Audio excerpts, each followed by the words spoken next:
This heated rivalry is presented by the pros at your New England GMC dealers. And tonight, the Red Sox and Orioles play Game 2 at Fenway.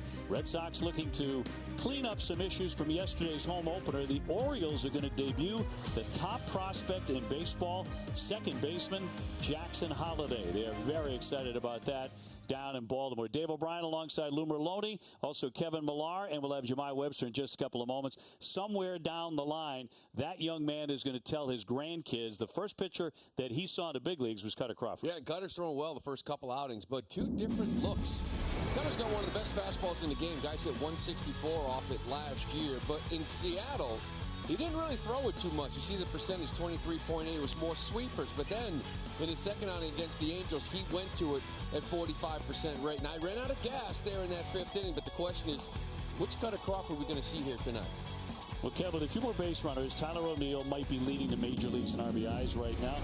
He hit another one yesterday. He really did. He's got a short, quick swing from the right side, Fenway Park. That's going to play a lot of pull homers. It's 308 to left, and you saw exactly what Corbin Burns did. Hung this breaking ball and knick-knack, paddywhack.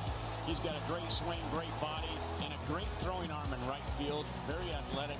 This guy's going to play. Now, the Red Sox officially announced that center fielder Cedar Rafaela has agreed to an 8-year contract extension. He's also going to wear a microphone for us tonight as the Red Sox and the Orioles meet in the middle game of the series. That's coming your way next.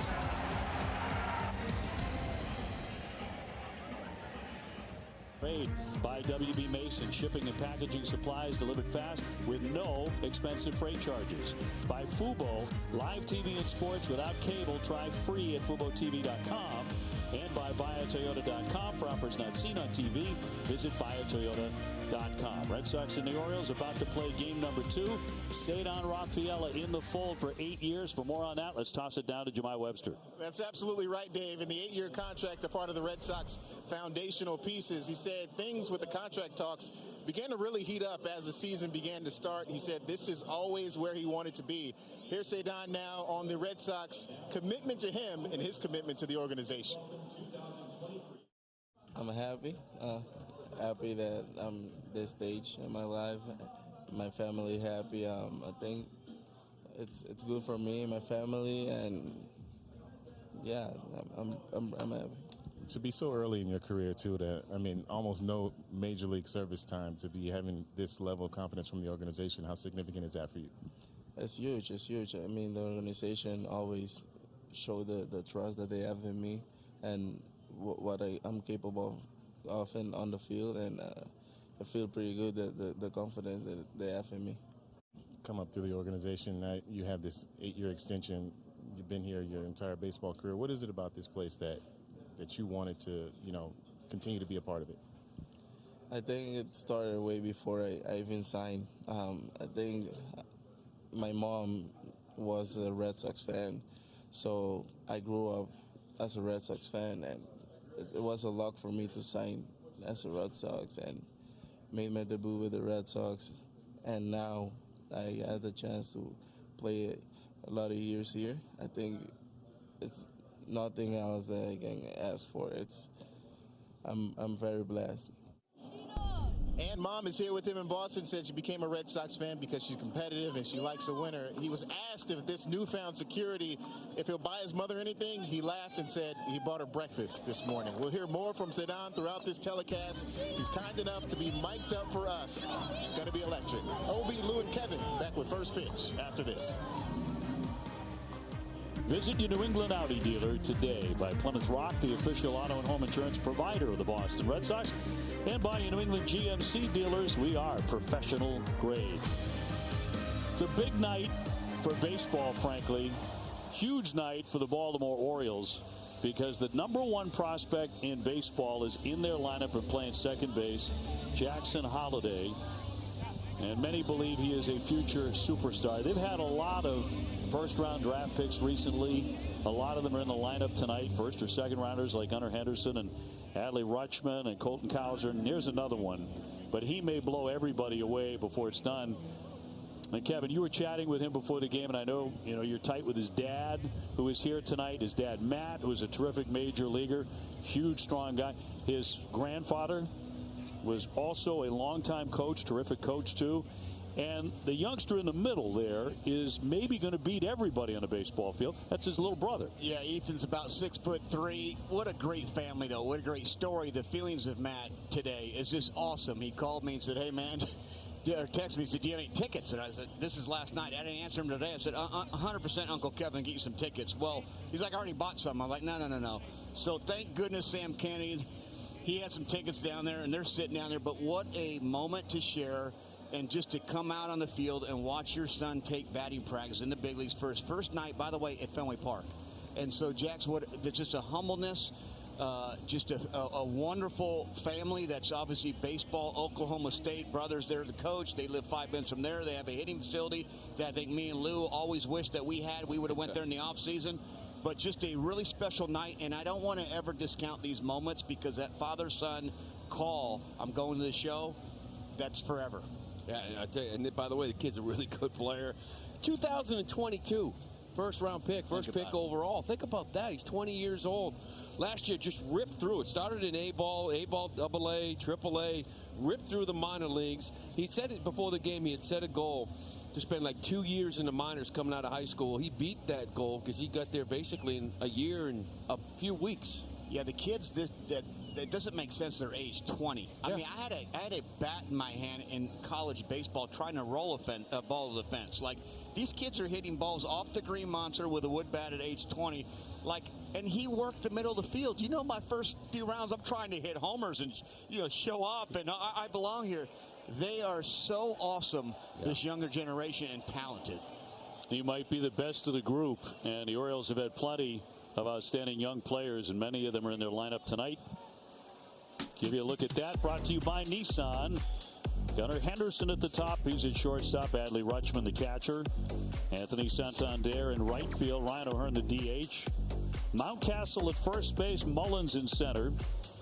Colton Cowser at the left field position, batting 7. Jordan Westberg is at third. And young Mr. Holliday at second base, about to make his major league debut, batting 9th. Taking on the Red Sox starting pitcher, brought to you by BuyAToyota.com. Cutter Crawford coming in with an ERA of 0.84. He starts in Nick Pavetta's spot tonight. All right, let's take a look at the Sox defense, presented by Bigelow Tea in the infield. Rafi Devers, he'll be at third base. Romy Gonzalez gets his first start for the Red Sox. He'll be at shortstop. Pablo Reyes is at second. Tristan Casas is at first base. In the outfield, left to right, you got Duran, Rafaela, and Tyler O'Neill. And doing the catching today will be Connor Wong. Umpires tonight, Bruce Dreckman has home plate. Jeremy Rehack at first. Clint Vondrack at second. Mark Wegner is the crew chief at third. We're available. The telecast can be heard in Spanish by selecting the SAP button on your TV remote. SAP brought to you by Toyota Certified Used Vehicles. And a weather forecast. It's overcast right now. Threat of some showers later. And the wind in from right at 9 miles per hour as Crawford finishes up the warm-up tosses. Baltimore winning in the Red Sox home opener 7-1 yesterday. Red Sox with a couple of crucial errors. So looking to clean that up here tonight as Henderson comes up to hit for a ball club that won over 100 games last year. 101 and 61. They won the East. They won it by 2 games over Tampa Bay. Henderson will check in at 231 with a couple of home runs. He was the American League Rookie of the Year last year, so their young talent just keeps on coming. Goes after the first one, and a high drive into left center, but Rafaela moving over. And will make the catch. 1 pitch and 1 out. Yeah, it doesn't seem fair, does it? Adley Rutschman, Rookie of the year before. Gunnar Henderson last year, unanimous. And then you got the #1 prospect in all of baseball, Jackson Hall. They're going for the 3-peat. Yeah, it's almost like the old Dodger days, right? Kind of matching your jacket tonight. Lou Merloni in a beautiful Dodger blue jacket tonight. I like to call it City Connect. City Connect jacket, but it's a little bit darker than the City Connect colors. That being said, you are exactly right. Can you imagine if Jackson comes up here and wins the Rookie of the Year for the Orioles? We're talking about a 3-peat. I think a lot of people could in Baltimore. Yeah. Rutschman 316, looking for that first home run. He was 2 for 5 yesterday.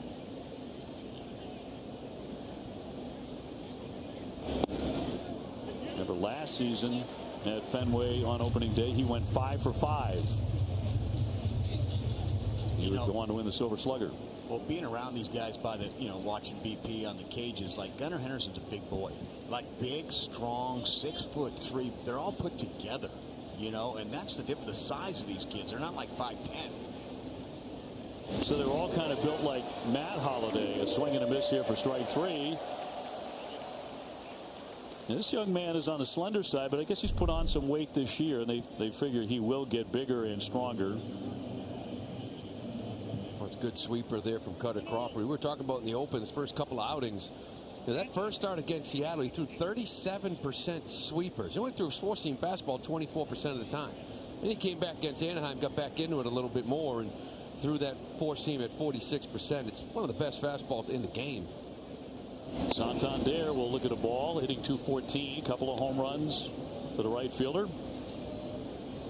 Right now, he's tied for first in the American League with 11 runs batted in. He has quietly been an excellent run producer for a while now. Yeah, he just sort of sneaks in, right, with all these young studs. Talk about a run producer in the middle of that lineup that he always is. He's one of the more underrated hitters, I think, in the game. I agree. I agree with you. A lot of these guys on the Orioles, they're just not established names yet, and they won 100-plus games last year, but you're going to see more and more of these guys on prime-time television games because this is a fun, young team to watch. They're good in like all aspects. They kind of catch the ball well. They run the bases well. They pitch out of the bullpen well. They have some starting pitch. You've added Corbin Burns. Now you have a dude at the top, and their lineup plays. And they make good contact. Typically, that's across for strike with the curveball 2-2. It's a good curveball from Cutter. He didn't throw one of those against the Angels. Threw a few against Seattle, but threw a lot more last year and didn't throw one against the Angels. This early in the year, you never know what you're going to get for pitchers. 2 down, bases empty, and a 2-2 home. And popped up a play here for Raffy, moving on over near the dugout, has room, and he's got it. Cutter Crawford, a brisk first inning. Red Sox coming up at Fenway. Evers and Casas. Romy Gonzalez at short today. It'll be Pablo Reyes at second. Masao Yoshida, the designated hitter. Connor Wong will catch. And Cedar Rafaela in center field and hitting ninth. Battling the Orioles starter presented by PNC Bank. Red Sox getting a look at a left-hander. Cole Irvin, he is 0-1, ERA at 7.20. He was roughed up for 4 runs by Kansas City in his season-opening loss. Yeah, last year dealt from Oakland before the season started. Up and down years. Fastball's going to sit around 92. Curveball, cutter, changeup, and what I was talking about when you never really know what you're facing on pitchers early in the year. He's doing his curveball 35% of the time, only 14 last year. These guys come in over the winter and completely change arsenals, completely change usage. They have different pitches. Brendan Hyde came out to talk with Bruce Dreckman. He was not happy that the clock had expired and Rutschman did not have time to throw down a second. Time to play ball. Duran in at 319 with a home run. And to his credit, Duran accepted full responsibility for that 4th inning error that eventually cost the Red Sox 2 runs and made it 3-1 Baltimore. He's going to slap that one into left field for a base hit. And on with him. Terrific speed, 6 stolen bases. All right, let's take a look at the Orioles defense presented by your New England GMC dealers. Across the infield, Jordan Westberg, he'll be at third base. Gunnar Henderson's your shortstop. Jackson Holliday, Major League debut here today at second base. Ryan Mountcastle will be at first. In the outfield, left to right, you got Colton Cowser, Cedric Mullins, Anthony Santander will be, and doing the catching will be Adley Rutschman. Tyler O'Neill with 6 home runs and 6 runs batted in.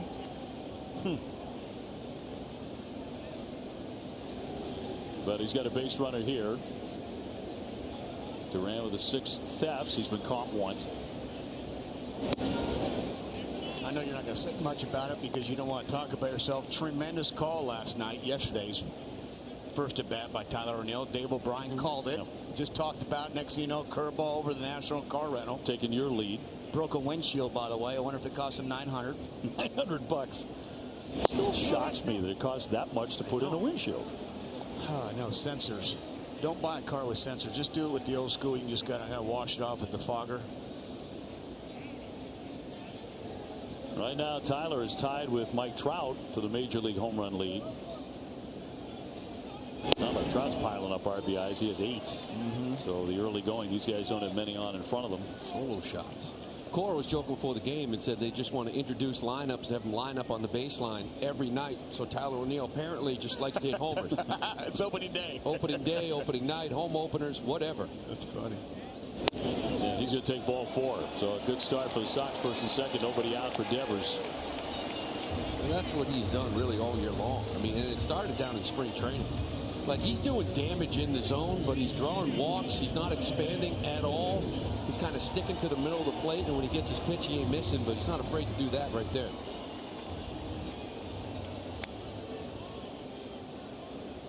Raffy has seen Irvin before 8 times. He has 3 hits off him. He could use a couple right now, as he will take one in there for a strike. He's down to 194. It's hard to believe that shoulder is 100%. I don't think it is. I saw the guy in spring training in that first couple games in Seattle. He was taking pitches he should, driving the ball the other way. Although that looked pretty healthy. You know, this is the problem, though, with a guy like Devers. I love him. He's tough. There's a difference between pain and injury. He loves to play. I've seen him bash balls off his shin, get drilled, hand. This guy loves to play. And one thing about him, there's not a whole lot of antics, but when he goes, this lineup goes. There's no secret about that. Trying to go right here. A little bit of light rain beginning to fall. Red Sox trying to strike against the left-hander. And a given night, the Red Sox, of course, will have a very left-handed lineup up and down. Devers, Yoshida, Casas, Duran, Valdez when he's in there, Hamilton if he's playing.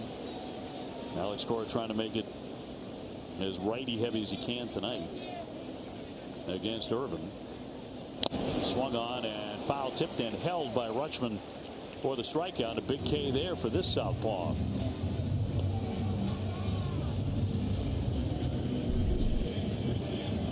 You can see her right here. This is where you kind of pound them with 2 strikes. You go up and in Devers. You know, there's a lot of fastballs. Sometimes they can sneak in. And there he did, a little up in the zone. That's where you go attack lefties. Duran at second, O'Neill on at first. Excellent speed out there for Casas, hitting 244. He's had 1 at bat against Irvin, and that was a home run. And a strike. You know, getting a long look at lefties. Last year they kind of protected him a little bit at times. Turner replaced him first base. But one of the things he's shown, like, he's kind of ambushed some lefties. A lot of times guys try to get that heater in there like they just did, and he has come out and ambushed that fastball, not waited around. Going to be a little bit of a deeper count here.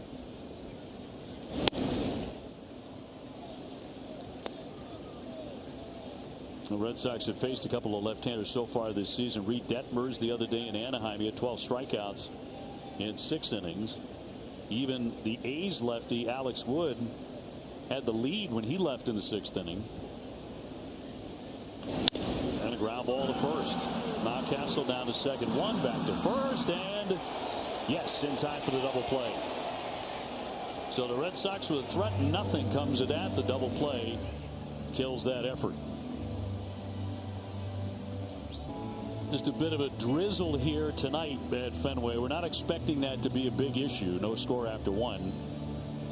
And in the 2nd inning, they will bring up O'Hearn, Mountcastle, and Mullins for the Birds. O'Hearn, the DH, hitting .333. He's hit 1 home run. Red Sox, despite 7 runs yesterday, still leading Major League Baseball in ERA at 1.72. 3 of the runs yesterday were unearned. And a 1-0 to O'Hearn. He'll sock that one to center. Raffaella right there to make the catch. Came in a couple of steps, put it away. Yeah, Cutter trying to figure out this home situation, right? Last year at home, he was 0-5 with a 6 ERA. On the road, he was 6-3 with a 2.49. Interesting. Now, there was a couple of starts throughout the year that really kind of skewed it, but you're talking 183 batting average on the road and 264 here. Those are some big numbers. Tough challenge here with this lineup, too, because we said last night they don't swing and miss much. Mountcastle, 282 with a home run. Unless you throw a beautiful sweeper like that. Right. They don't swing and miss much. It's just like trying to go deep.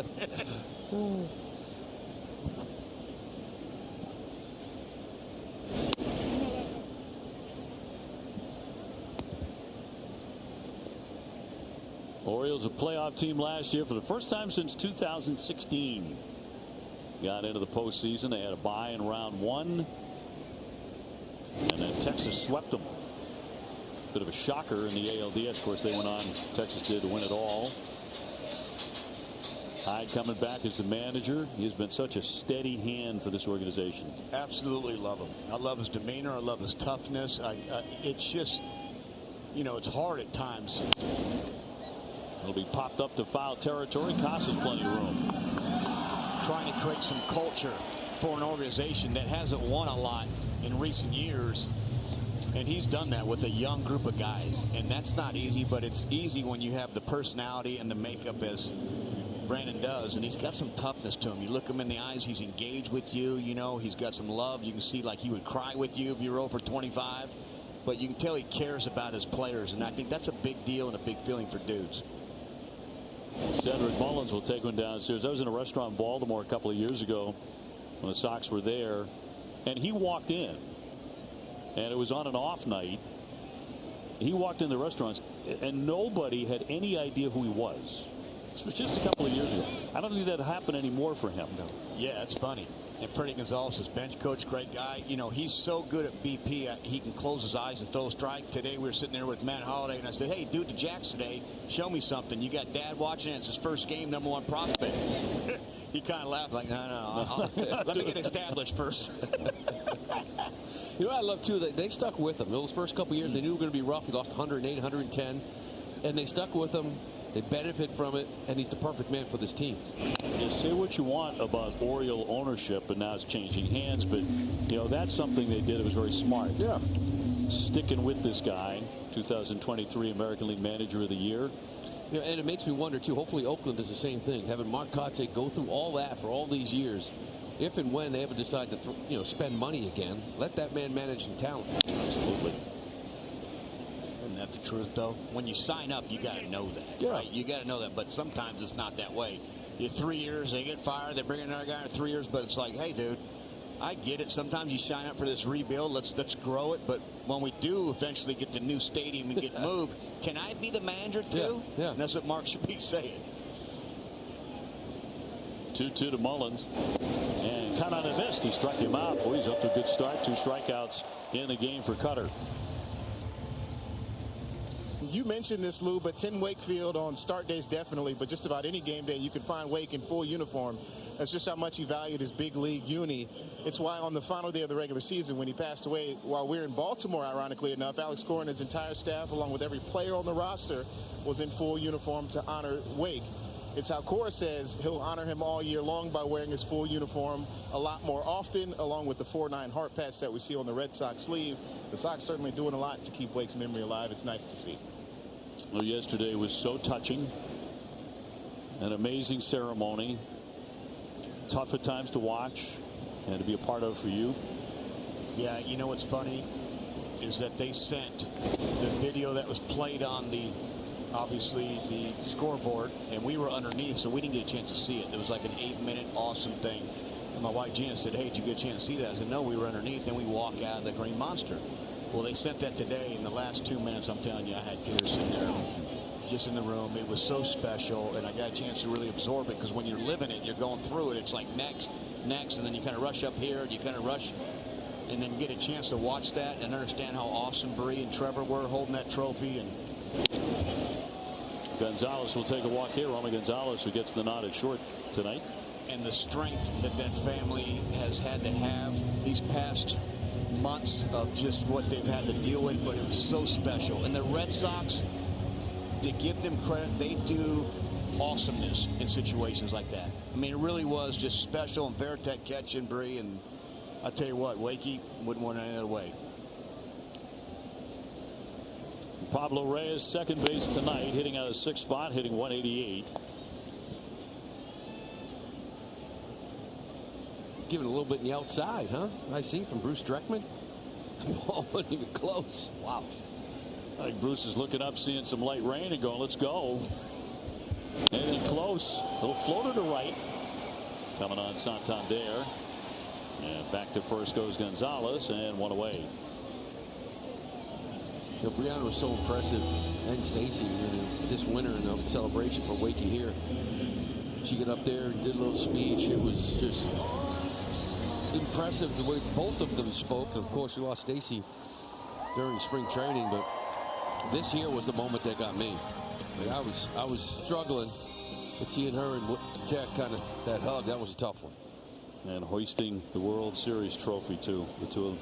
Yeah, and Jason Veritek has been unbelievable. I mean, he went to her senior situation with the volleyball night, you know, and you forget, like this young girl, senior in high school, Trevor, you know, they don't have a mommy and a daddy. And if you say that out loud, like, then the next question is like, well, who's got their back? Well, exactly what Trot Nixon said yesterday. We got 17 uncles that have your back.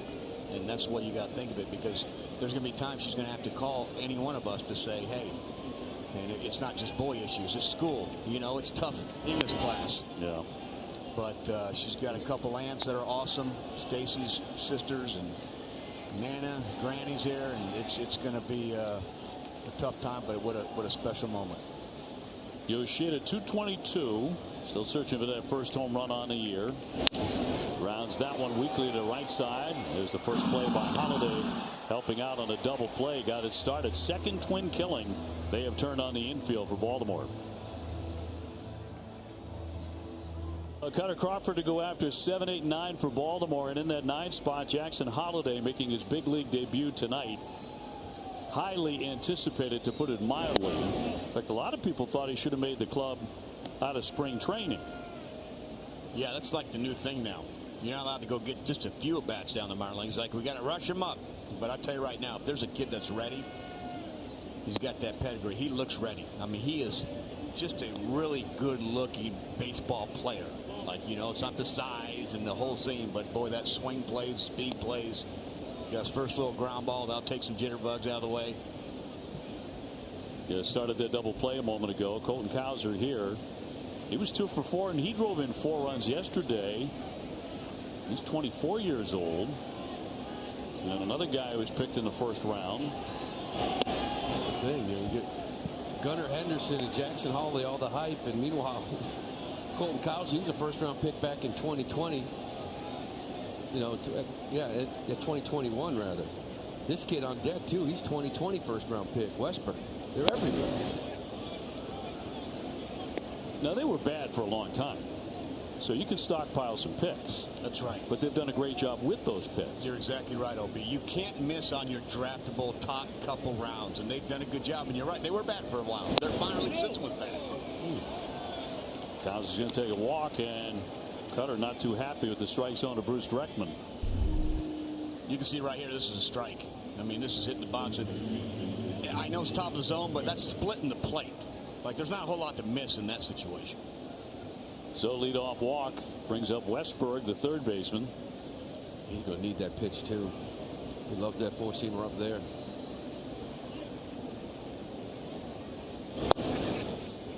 But you mentioned all those high picks, and there's a lot of teams been bad for a long, long time that haven't done what these guys have done. You know, that continually pick in the top 5 and just swing and miss. These guys had about a 5-6 year run. They're all right here in front of us. Wave and a miss on that sweeper. I will say high school kids are tough to kind of hit on. You know, it's easy to kind of hit on the kid laying around in Texas from college. Yeah, he was in the SEC a year ago, and you're like, oh my God, he's in the big leagues.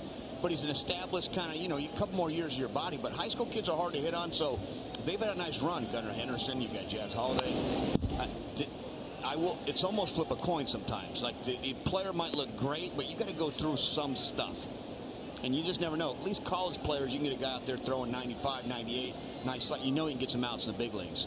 A little more mentally, you know, guys, we're a little immature, Lou, as you know. Yeah. And I'm still looking for some maturity if you have any extra OB. It's the 0-2. And high fly to left field. Duran backed it up right near the edge of that track to make the catch. And that will bring up Jackson Holliday for the first time in a major league uniform. He is wearing number 7, which his dad wore. A very exciting time for Oriole fans. He's only 20 years old, left-hand hitter, and a number 1 pick in 2022. His family watching from Kev's seats. That's right. Same seats. One man out, one man on. I saw a little bit of him in camp. There's a couple of games he played in, and he just belonged. You know, you didn't look at him as like this young kid. He just looked like he belonged out in the field with everybody else. And that's one of the advantages too, right? Having your dad in the big leagues, being in that locker room your whole career, you know how to act, you know how to look, all of that. That's what Matt said. You know, he goes, he won't show any emotion, the excitement, but he's one of those guys that just feels like he should be here. And there's not an arrogance about him. It's just like, yeah, let's stretch, high knees. I love that family portrait, by the way. They're awesome. All watching it on a monitor and eyes on him. Generations right there. Like, it's special, man. And these moments are special. These first swings and jitterbugs and just jogging out there is special. 1-2 on Jackson Holliday. Last year he climbed all 4 minor league ladders. He was a rocket ship. No score in the 3rd. And Crawford's 2-2 runner goes. Struck him out. Here's the throw down. The tag. Safe. The Cowser steals it. And Holliday strikes out. 2 gone.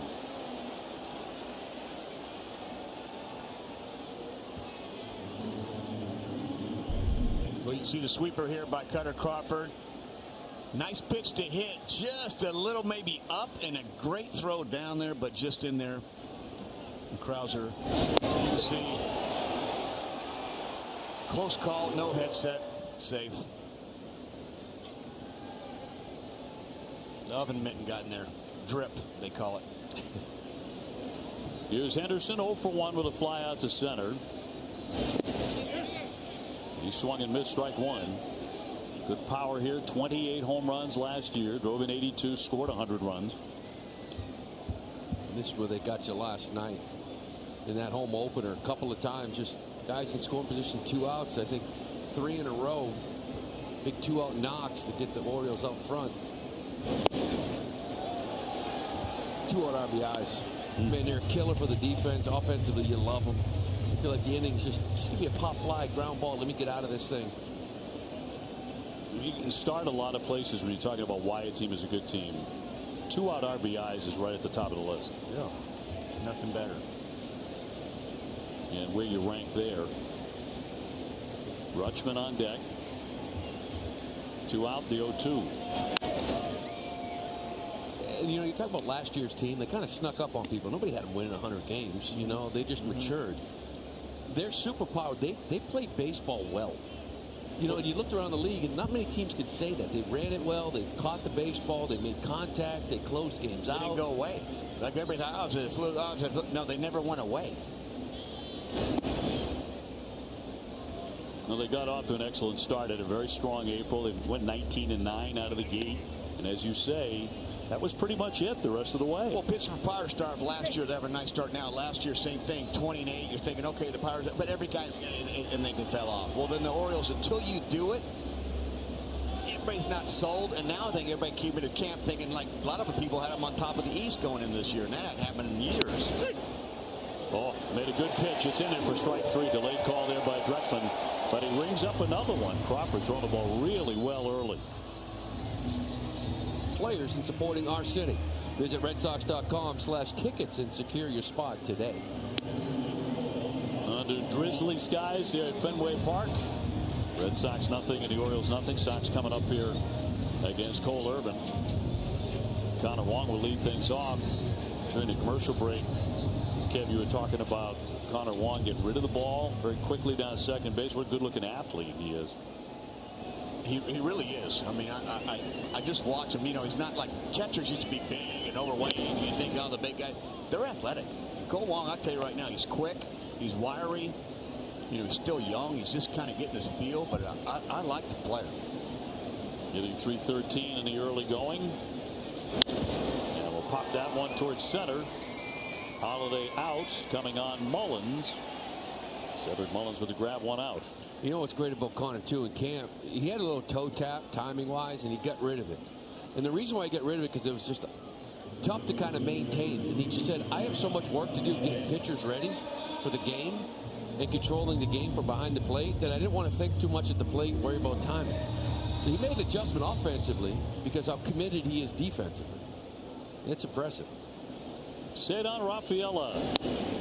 Red Sox making it official today, announcing his 8-year, $50 million extension. We got him mic'd up tonight, too. Whenever you sign a $50 million extension, we put a microphone on you. Well, you know you're not going to get a no. That's right. So if you're going to ask one night, it's tonight. You're not going to get a no. We put it in the contract. Exactly right. Or it gets ripped up.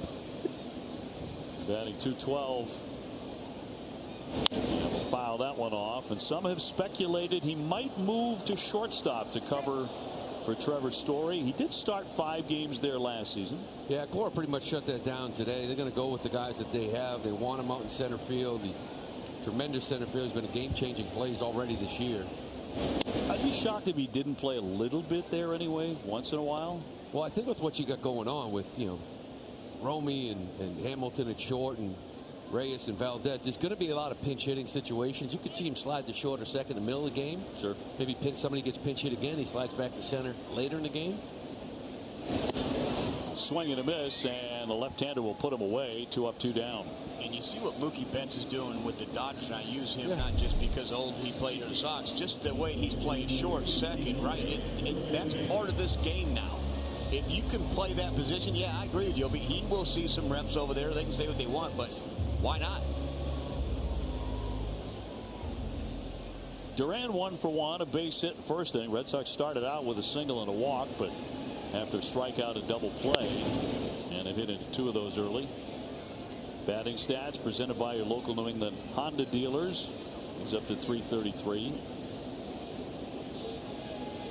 Bases empty, 2 down.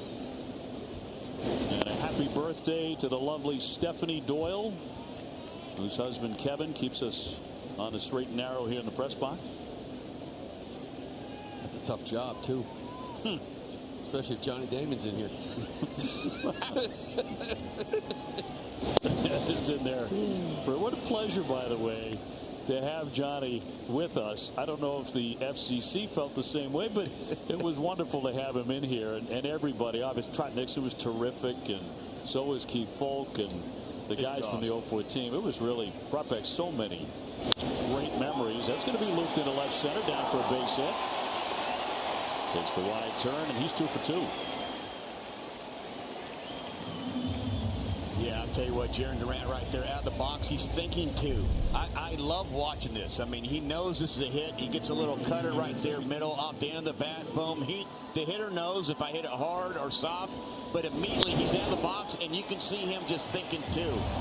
The game will slow you down, but watch the effort. Just immediately you can see, I'm thinking 2, 2, 2, 2, 2, 2, so kids at home, then you can stop. O'Neill will pop this one up into short right center. Going out, and that'll fall over Holiday's shoulder. Here comes the run. Here's the throw to the plate, and he's safe. Duran comes sprinting home. It drops in. The youngster had trouble with it. Santander and Mullins didn't get there, and the Red Sox lead it 1-0. And this is one of those things, the wind started kind of blowing. And it looked like, you know, Jackson went out and said, I got it, called off the outfielders, to be honest with you. And then that ball kind of kept drifting. Once the ball drifts, ball down. Adley trying to kind of do the old Veritek. The throw wasn't coming to Deke, and then the throw was just a tick high. But once again, great hustle by Jarren Duran to score there.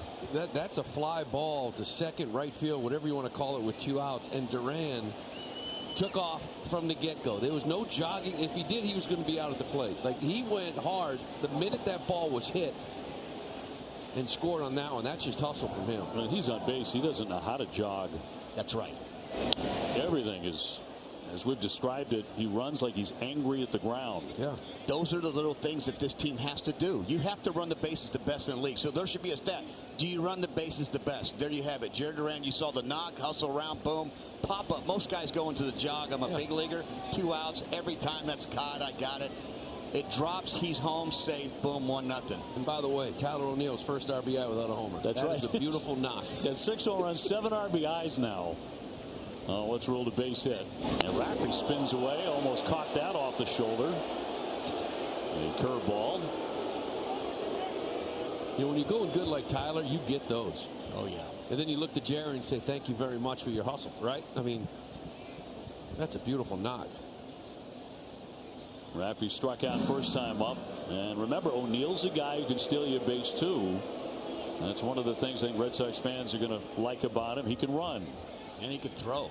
You know, he's not just this big, strong home run hitter. No, he's got some athleticism to him. 2 down. Strike. Another breaking ball. This is where Rafi's got to understand. The first at bat, they attacked him hard up and in. You know, most of the time, that's the book on him. You understand the book. 1 and 2 is not a place you want to make a living, but we'll see where he goes here. High fly ball headed toward the triangle. Mullins racing back. He's going to pull up now and make the catch. Way out there on the warning track. Just missed one there. Red Sox on top 1-0. We go to the 4th inning. Rafi Devers just missed, making it 3-0. In fact, that warning track fly ball went 396 feet. That's a home run at Camden Yards. Wow. It's a home run here, too, in a couple months. Couple that months, ball yeah. hung up there. True. Not Fenway in April, though, right? And for a strike here on Rutschman, who has gone 0 for 1 tonight with a strikeout.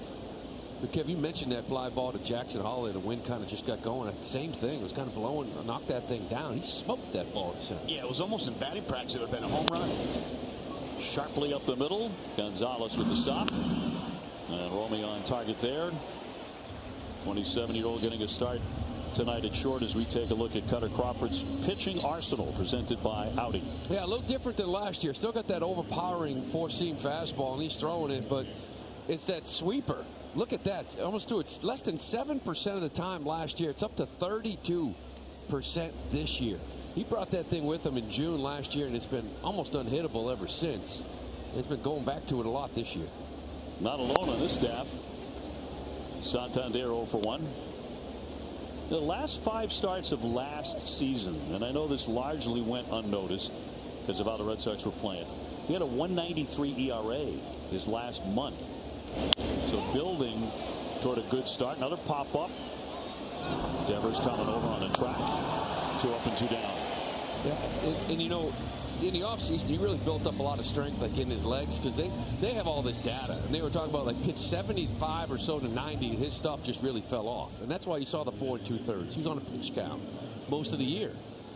And a pitch count's tough when you're maybe not making plays behind you defensively. That's why you go 4 2/3.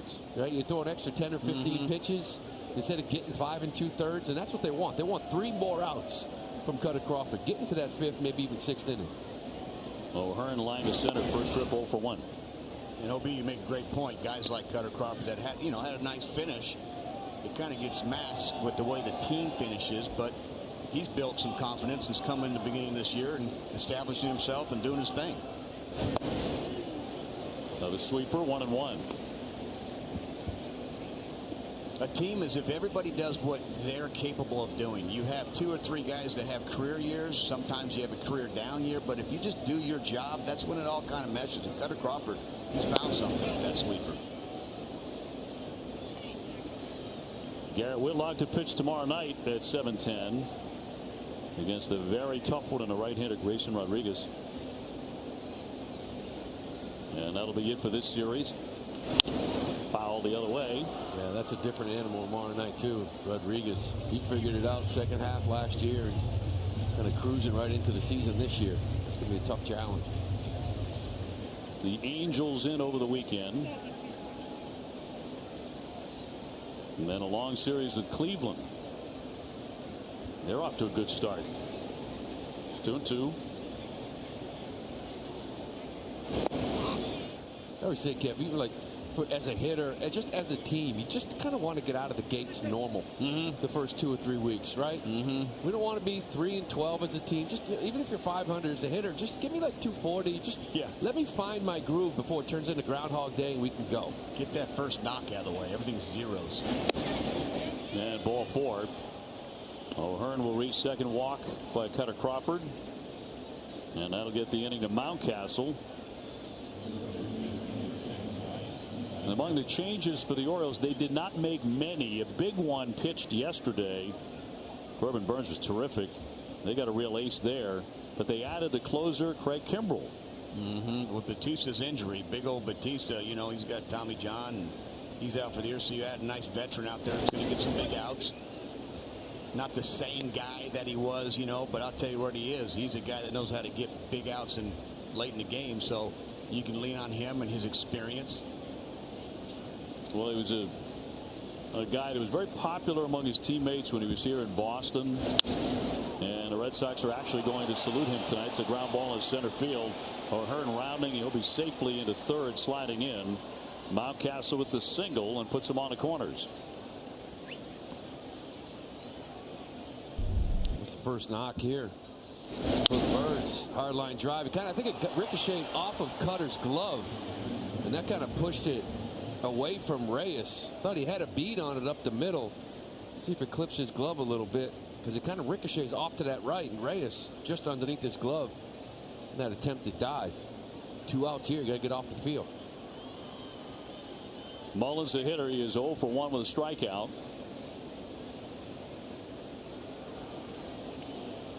Off to a slow start at 182 at the moment. But for a little guy, he packs a punch. Yeah, he's got big power, man. You know, 30 home run power. He steals bases. He's got that little package. But you're right, he'll be around him. You know, he's 5'10", 180 pounds, 185 pounds, strong. 2 down. They lead at first and third.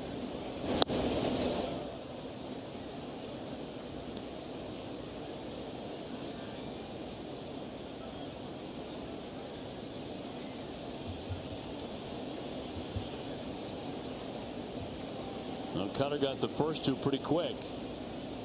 Then a walk and a base hit. And he's fallen behind. This will happen every once in a while with him. Kind of lose command of the strike zone for a moment or two. Got him in that last outing. Remember in the 4th and the 5th inning, he's kind of cruising, and all of a sudden he couldn't throw a strike. Walk 3. It was a rush to get somebody up in the pen. And now he's walked another man, so that's going to load up the bases. This one here is a little bit different, though. I think once you get to 2-0, you don't want to give in. You go a little cutter, it'll sweep her down. Now it's 3-0, and it's let me start over here. Still have a base open. Yeah. Even though first base isn't open, you had second base open. So, yeah, I agree with you, Lou. Now you come in here and you start off with a square count and make some pitches. Cowser took a walk his first time. 2 down, bases loaded.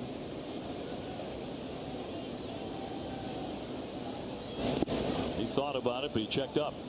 That's the thing. Now you're facing a guy that's really seen the ball well. He's 7 for 15 early on at 467. A couple of doubles yesterday. Knocked in the first few runs for the Orioles. You got to bear down here and execute a pitch. At 24 years old, he had 2 doubles, 4 RBIs yesterday. First Oriole to do that at his age since Cal Ripken in 1983. Bad. Anytime you roll that one out, and a strike.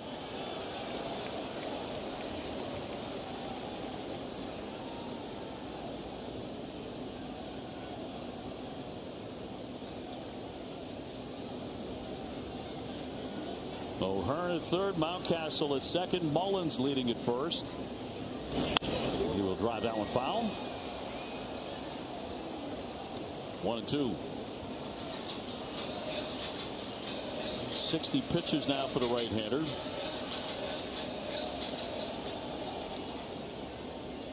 Tampa Bay won earlier today. They beat the Angels 4-2. Miami's jumped out in front of the Yankees 4-0. They're in the 3rd inning.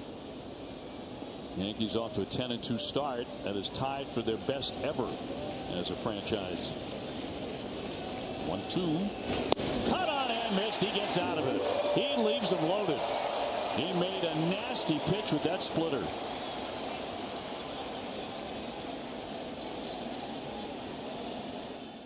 By New England Chevy dealers, let's drive. Look at that split from Cutter Crawford. Biggest moment of the game right here in that 4th inning, and he goes to the split. He's only thrown 4 splitters here tonight, but he's got 4 swing and misses on it. It's been a good pitch for him so far, and a big one there. Got out of a jam. Still 1-0 Sox here. To the bottom of the 4th we go. Red Sox getting their second look at the left-hander Irvin. Tristan hit into a 3-6-3 double play first time up. He's going to stroke that one into right field, dropping, and that's going to fall down for a base hit off Santander's glove as he went diving forward. And Casas is on with a base hit.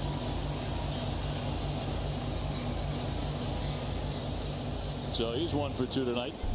And again, the aggressiveness continues. I like it when he's facing lefties. He's not waiting around. And this wasn't a heater. This was the curveball, but it was a hanger. So now if you start looking for zones rather than velocity, I think Tristan has seen some stuff now with lefties, a little philosophy, being more aggressive early in counts. Sends up Romy Gonzalez, took a walk first time. He'll line a base hit into right. Casas up to second. He'll stop there as Santander hurls it back in. So back-to-back hits in the 4th. Again, Red Sox getting their second look at Cole Irvin. Yeah, this is nice here, too. A little sinker down and away. He stays on. And I saw Romy before BP. During BP, he launched a couple in the bullpen. And I'm like, wow, you got that kind of juice? And he's like, that's where I live. And I'm like, not here at Fenway. I'm like, it's a long way out there. 420, right? 385. But he gets on top of it. Nice little line drive right.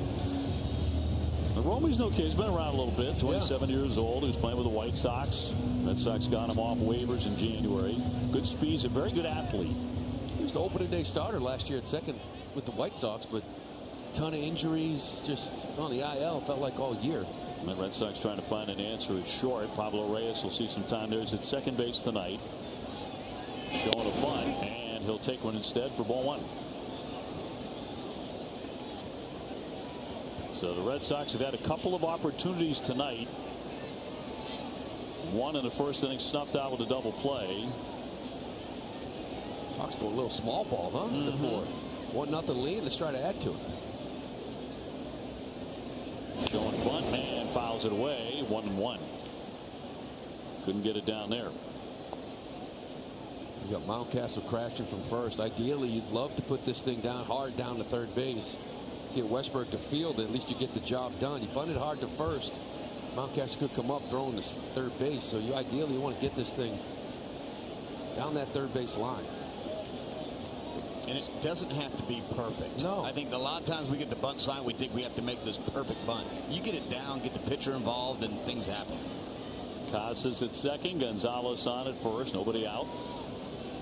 Again, can't drop it down, and it's 1-2. That's a tough one there, the ball up. That's 1-2. If you go after, you can pop it up easily. Usually you put that bat on top of that zone. If it's above it, you let it go. He's not able to pull this one back. Because when you start riding that barrel up in the air, if you do make contact, a lot of times that's a pop-up.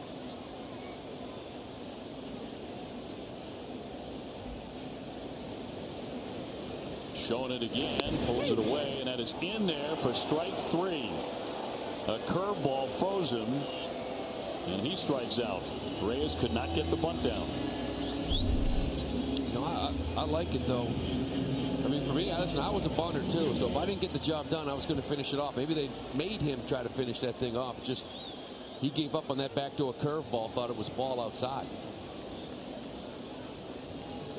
Yoshida now hit into a double play, 4-6-3 in the 2nd inning. And looks at a strike from the left-hander Irvin, who is an All-American at the University of Oregon. And he missed about a year. Tommy John surgery. Rebounded from that, was drafted by the Phillies. And a ground ball to first. Mountcastle handles that. He'll flip onto the pitcher. That's the play. The runners will move up. 2 down. So now it's up to Connor Wong to salvage something in the inning. Another inning that has begun very well. But is it going to die on the vine? Yeah, the Reyes at bat obviously is like a buzzkill. You got first and second, nobody out. You got the bunt on. fouls 2 balls off, and then all of a sudden takes the strike. And there's a ground ball that almost ate up Mountcastle. But this is where a big hit right here by Connor Wong would be nice. Line down the left field line, but he hooked that one into the stands. Jumped on the first one. He's 0 for 1 tonight with a fly to center. And he dodged a bullet in the top half of the fourth. Bases loaded, 2 outs. They couldn't get that big knock. Up Connor's delivery here again. 2 out RBIs. They hurt the defense. Just celebrating the dugout. Here's the 0-1. That's a strike. Man, it was right in that upper end quadrant. Lefties crossfiring on you too. They stand you up. He hasn't really shown the changeup at all here today. Maybe fastball, cutter, curve. Casas and Gonzalez with the lead, the 0-2. He went the other way beautifully for a base hit. Casas is in. Here comes Gonzalez. The throw is going to be late. Connor Wong delivers, and the Red Sox lead it 3-0. So in the end, despite not getting the bunt down, the Red Sox bring them both home. Yeah, I'm saying that fastball up and in. It's a good setup for the changeup. He hasn't thrown it yet. Just did. I bet he wish he didn't either. This thing is off the plate. Connor maybe looking out over for it. Stays on it really nice. Drives it the other way through that hole to get a big 2-out knock. You saw Roman Gonzalez with the wheels he has. Wong comes through, give him 3 RBIs on the year. And here's Rafaela. Red Sox ahead 3-0. Cedon 0 for 1. Boy, is that a nice piece of hitting right there, huh? And your catchers are getting it done, too. That is a nice piece of hitting. I know the fastball 94 up and in, and you get the changeup off the plate, and you take it that way. And right now, Pablo is his best friend, Wonger's best friend. Yeah. There's no question about that. Red Sox catchers are swinging the bat. The two of them, McGuire and Wong. Connor has now dropped into that number 2 spot recently. Oh, because Reese is just in launch mode right now. Dude's hitting homers left and right. Got 8 RBIs. Yeah. 2 down. Chop to the shortstop, cut off by the third baseman Westberg, and on target to tie the side. But the Red Sox grab a couple more, lead it 3-0.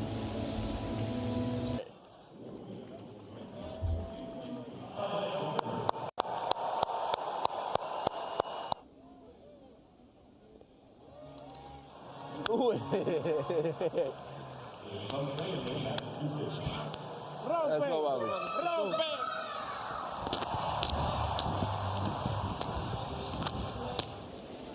Well, that was the smile of a young man who's $50 million richer. Yeah. He's already had himself a terrific day in that respect. From Curacao, where so many good major league players come from. Andrew Jones, huh? Kenley Jansen, Didi Gregorius, and there's quite a list. Yes, Didi. Xander, or am I off there? Aruba. See, I thought it was out there. Same kind of, right? I knew it wasn't Beaumont, Texas. It just sounded good. Westberg 0 for 1. He's flat out to left. 3-0 Red Sox in front. As we move along to the top half of inning number 5. Kevin Millar alongside Dave O'Brien and Lou Merlone and Jemai Webster downstairs. Cutter Crawford pitching out of a jam last inning with the bases loaded. He struck out Cowser. He's about to get Jackson Holliday for the second time. Baseball's #1 prospect, and he's going to bat with a base runner as Westberg gets drilled with a fastball. That's a 3-0 fastball off the shoulder, where all you're trying to do is split the plate. And we saw a little bit last inning too with that walk. I think you come out here, this one here, and just 4 pitches walking, but more importantly, a 3-0 heater. You're trying to split the dish, and you hit him in the shoulder. Yeah. That's why Connor wants to go out and have a little chat with him. And this is a good chat. Yeah. We talked a little bit about yesterday. Sometimes player chats are good. You kind of know each other, and you pick it up and hustle back and figure it out. But that is a 3-0 pitch that you're just trying to kind of like BP fastball, strike 1. I know, but we saw this in Anaheim, right? It was in that 5th inning. And all of a sudden, it just was kind of throwing the same way. When it gave up 2 or 3 hits in that game. It's like just veers out of his lane for a little bit. Trying to get back in it now against Holiday. He struck him out.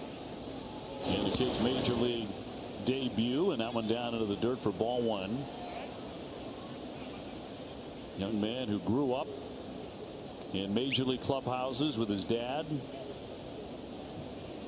In fact, when his dad was with Colorado at the end of his career, Jackson was about 14 years old, and he would regularly take ground balls with Trevor Story and Nolan Arenado. I was watching videos of this kid hitting like all winter long at Matt's. Whatever he's got, the gym he's got at his house is amazing. Roman Anthony was actually hitting with them. They're good friends too. Red Sox prospect. 1-0. He'll roll over on that one. Reyes down to second, got one, and no return back to first. 1 away. Have you been to the hitting cage yet, Kevin? Because No. I'm watching this. Matt put it together. It's like a warehouse. Huge cage, machines. They got everything. This guy hits all winter long. It's the coolest thing you've ever seen. I was trying to get my boys Cash and Canyon there. It just hadn't worked out, and I told Matt I'm coming. He goes 100%, but it is. It's turfed out, launch angle, exit velo, pearls, Okie State. You know, it's got the bird colors already, but it is awesome. Gunnar Henderson, top of the order, 0 for 2. I mean, the whole family. Talk about bloodlines. Matt's dad's here tonight, and he's a rather legendary coach in his own right. And by the way, is Matt getting younger, or is he just always going to be in this type of shape? Well, yeah, his hair is always a little rough. The arms and biceps are getting bigger. He's pickleball now. You see, he's pickleball, a little basketball. We were talking about, you know, he and I are kind of like, we got to do stuff, love teaching the kids and stuff. He was like, I got into pickleball. He goes, I'm not a pro or anything, but I practice it. And I go, no, you can tell I don't want to get in a pickleball match. The forearm flinger, these forearm slingers, and you know. Do you sweat in pickleball? Because I don't like sweating. I like golfing. I don't. I'll let you get it. Play teams. Yeah. Get it, Lou. I'm not the overachiever, OB. I'll let you do it. You know, yeah, you got it. Do you sweat in pickleball? Yeah. I'm like, aren't you supposed to? Isn't that the whole point? Isn't that why you invented it, so I don't have to run around and play tennis?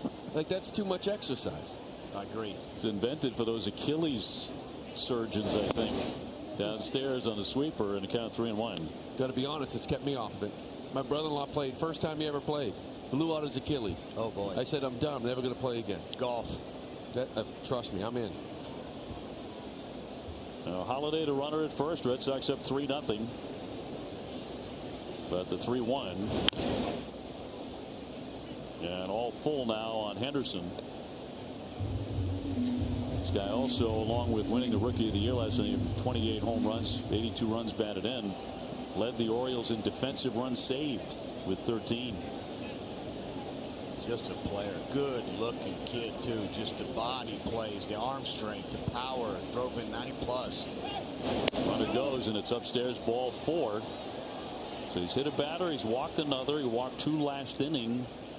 The pitch count, something he has to be concerned with. Now it's 73. Yeah, it feels like he's kind of searching for a pitch that he knows he can throw for a strike, right? He started maybe a knuckle curve, he couldn't find that, he bounced it and it got corner. Then he's trying to find the sweeper, the cutter, the four-seamer. He's trying to find a go-to pitch right now that he can get ahead and get ahead of a guy. How many pitches is this? Like Dice K right here? Does he have the gyro also? Because you just named 6 of them. That's what we're going with. We're going with a split, a slider, a sweeper, a knuckle curve, a four-seamer.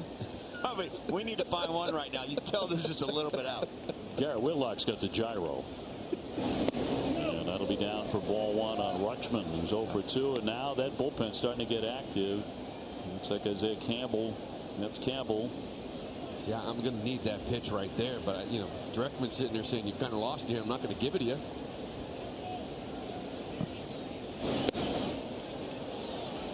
Inning 5 presented by Salem 5 Bank. Baltimore with only 1 hit. But Cutter has walked 3 and a hit batsman to begin the inning.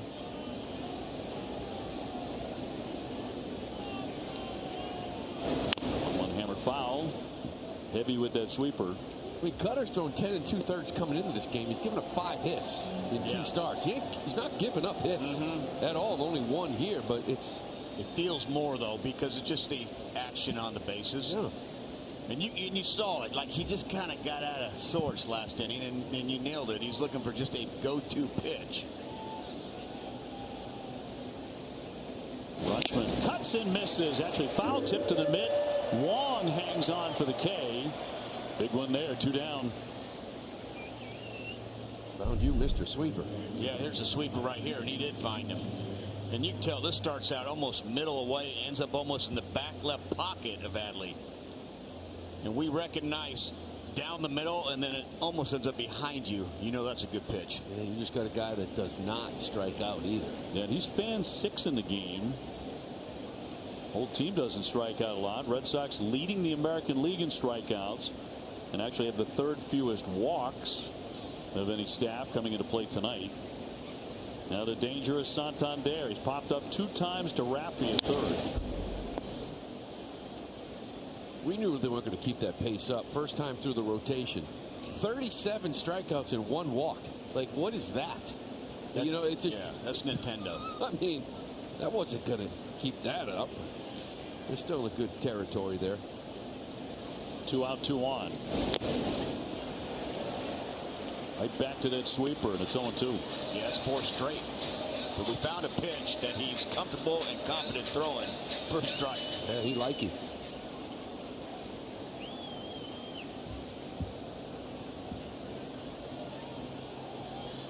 Last couple of innings, he's gotten in some jams, but trying to wriggle free again here in the 5th. Crawford with the 0-2, and a ground ball deep short, and a sliding stab. Gonzalez, he's going to throw to first base, not going to get him, and the bases are going to be all loaded up. He took a chance trying to get Santander, an accurate throw, but they're all filled up with 2 down. That'll be a base hit. Great play. Out of position here, obviously, the shift in the mode, but Romney just does a magnificent play, stopping the ball, and then makes a great play across the infield and almost gets him. I mean, Andy had to pick it up a little bit because you were thinking, okay, he stopped it, still got 2 outs. No, I'm going to throw. And to make that throw with that much on it, on the money, would have been one heck of a play. Well, Bailey out. And a big conference for the Red Sox. No place to put Ryan O'Hearn, their designated hitter. Another left-handed stick. He's 0 for 1 with a walk tonight. And this is a good trip to the mound, too. 2 outs here in the same spot last inning. He got out of it. That's why you see some zeros on the board for Baltimore. But you got to believe almost this is one of those, this might be your last guy. I'm going to give you a little bit of a breather. Let's regroup. Let's attack this guy as Vernon Bernardino gets ready.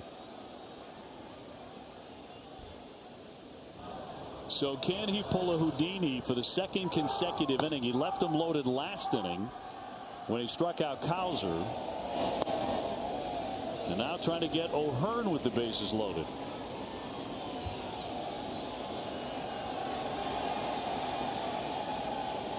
And Oriole at every base with 2 gone. And a 1-0. He missed outside. Couple sweepers in a row there. He missed. Gotta get something here in the zone.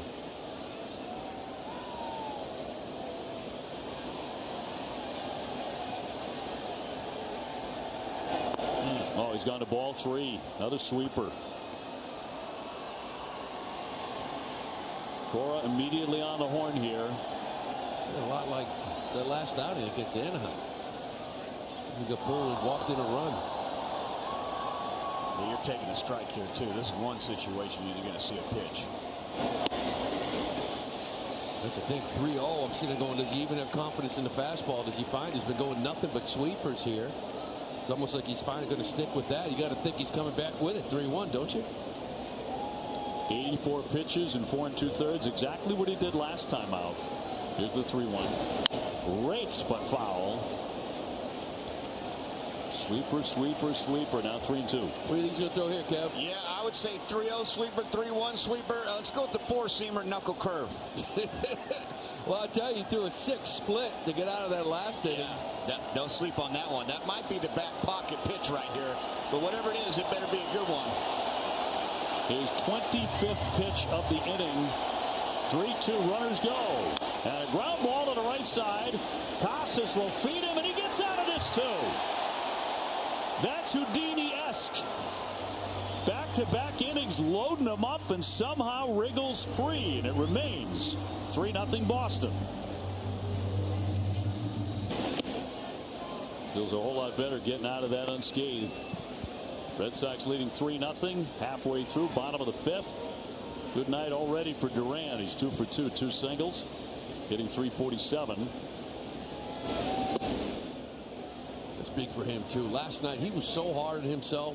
You see the reports him slamming the locker, talking about it's all my fault. And so what do? It's baseball, right? You show up the next day, you're 2 for 2, you hustled, run scored. I mean, nice bounce back here for Jarren Duran after yesterday. Yeah, you want dudes to care too. I mean, obviously there's a difference of, you're not going to beat yourself, but you want to care. And I told you that when he missed the ball. There's nobody that feels worse when you make an error than the guy making an error, especially an error like that where you're going to catch it 100 times. Little tapper back to Irvin who will get him.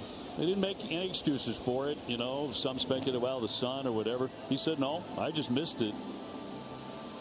And for more, let's toss it down to Jemai. Yeah, that's right, Dave. The E7 last night seemed to weigh heavily on Duran even after the game was over, which was reflected in his post-game comments. And we know he has a well-documented history of trying to be proactive with his mental health. And after a game like yesterday, he said he felt personally responsible. In order to get those thoughts and feelings out, though, he writes in a daily journal. He told me it came along with fighting his daily struggles, learning what helps him personally. Said it's been nice for him to have that because he's able to stop thinking about those things in his mind. He's able to get it on paper, put a plan together. Now, Red Sox manager Alex Cora, very supportive of him, too. He said he texted him last night, and he has these daily check-ins, whether he's going 4 for 4 or 0 for 5, and they're able to support him in that way.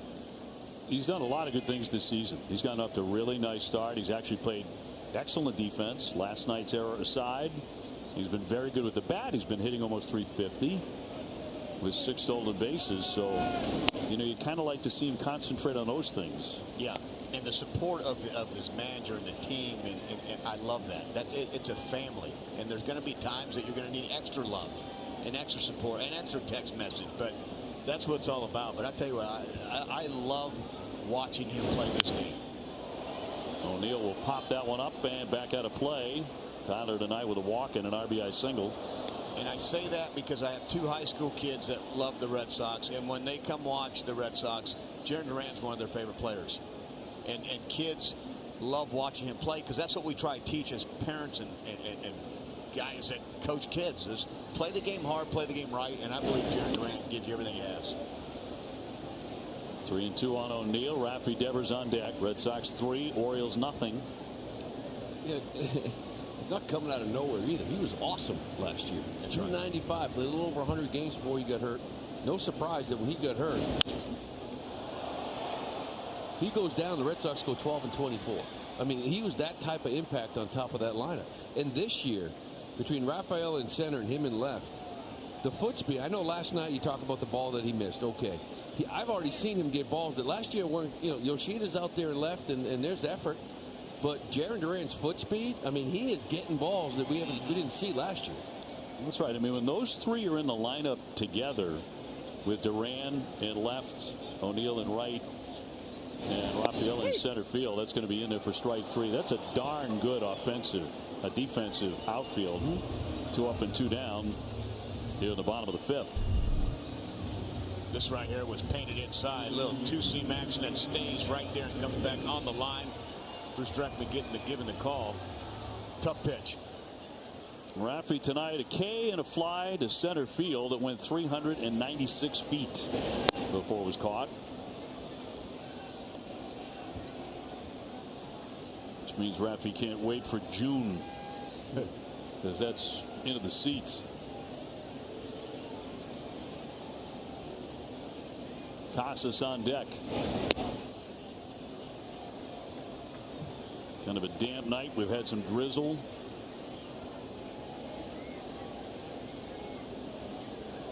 Some rain heading this way next couple days. See if it dodges us come baseball time. Last year was a very tough weather year here at Fenway Park. It was tough in many ways, obviously, finishing last and all of that, but the weather at times was horrendous. Kev, I think we had some of the longest delays, didn't we? We had done a couple of series together. Colorado, it was 2-hour delays everywhere. You were looking at me, I was looking at you like, which one do we blame here? Yeah, and we were all hungry, so we were hangry. That's right.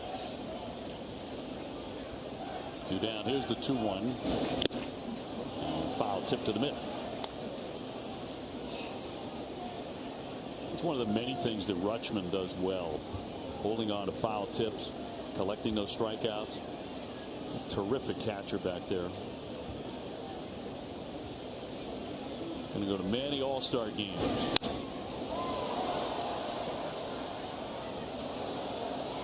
Just all around everything. Raffy will need a new bat, maybe. Start looking at some of the metrics. Like, they have everything, right? Blocking balls, framing, everything else. He's right up there. Like, just reminds me of Veritek. I'm telling you, I say it over and over. The first week I saw this kid, he just has that presence. He's a big body. He handles the pitchers well. He separates offense and defense, which I think Jason Veritek did as well as anybody in the big leagues. Offensively, he can go for 25. Most important thing is the pitcher. The pitcher stat, the pitching staff. Now there's a separate thing in this game called defense. Raffy with a new stick, and he'll take a ball. That'll run it full.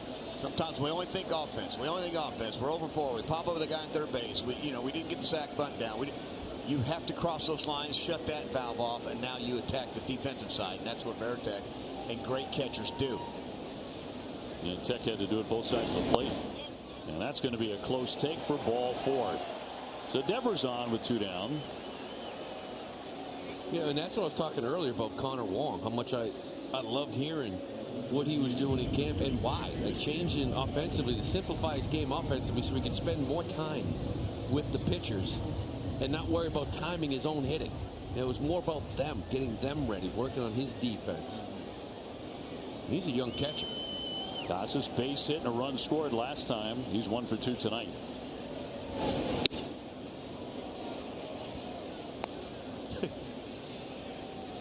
He'll make you do that every once in a while, won't he? I'm thinking it was a strike. No, it was at his neck. Never mind. It was just an inside fastball called for a ball. But the reaction. If the helmet almost flew off, the bat up in the air, that got me. 2 down. Raffy at first. It was like the Roger Clemens throw to Manny Ramirez in 2003. It was over the inside part of the plate, but just up in the zone. And then Manny ducked. And next thing you know, we got Zimmer going down. We got Pedro. And Mike, it was over just a high fastball. Yeah. You know, what the reaction the hitter can cause. Yeah. Swinging a high fly ball to left field. Cowser turning around, looking up, and that ball's gone. Home run the other way. Casas got it out of here. Up to the monster seats for a 2-run homer.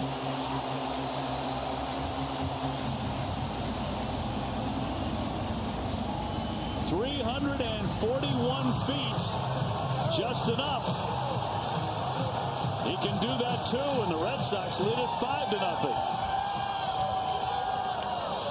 Boy, I'll tell you one thing about this kid. Like, to be able to go foul pole to foul pole, which he's got big power dead center, and then just sit there in a nice cold night in April and to go just casually over the monster.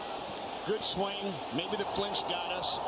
But I'll tell you what, he found the barrel and homered. Yeah, Red Sox home run brought to you by Audi. Visit your New England Audi dealer today. And you know, the wind died down. I thought this was a fly ball to left. Then I thought maybe it'll skim the wall.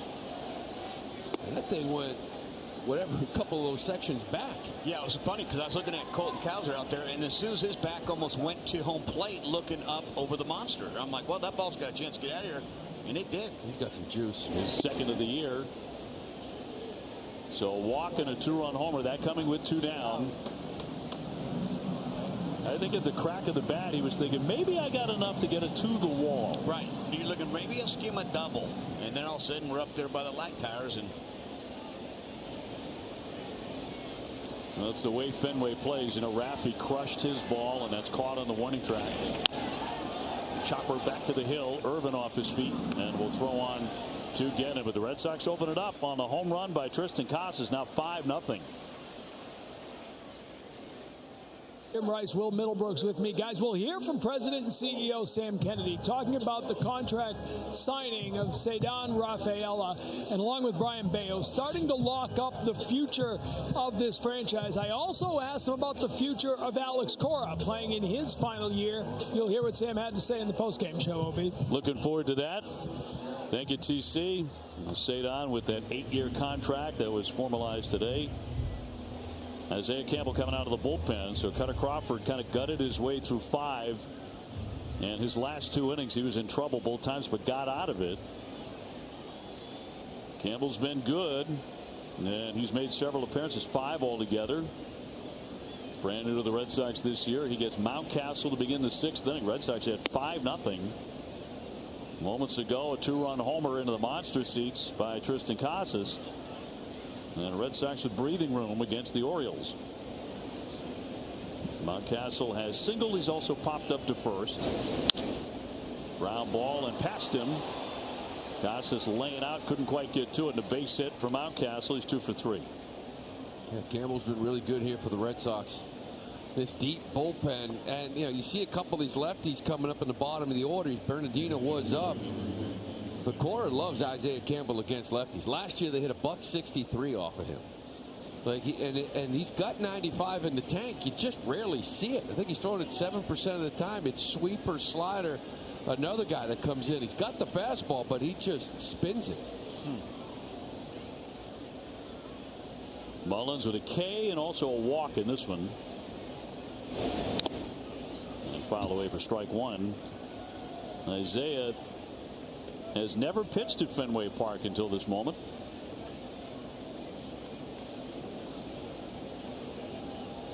Been very tough on lefties, only 176 against him. Yeah. As Mountcastle gets his lead. Yeah, there's that slider. I don't know what they call it, Kev. They might call it maybe bullet slider these days. I'm going to throw that out at you. It's 87, 88. Then the sweeper's more like 81. Yeah. I'd like to say slider and a slurve, but we're going to go bullet and sweeper. It's 95. 1 and 2. Can't keep up. I've never heard the bullet slider. I mean, we used to look for a dot on the slider, OB, and then we'd look for the hump on the curveball, and then the changeup you couldn't hit anyways, and the heater. And that covered it. That's it. Line into right center field. It'll drop for a base hit. And a bobble there by O'Neill. Throw into second base. It skips on by. The runner will hold at third. Mountcastle stopping there. And Mullins went all the way into second base. O'Neill on the charge. And it glanced off him.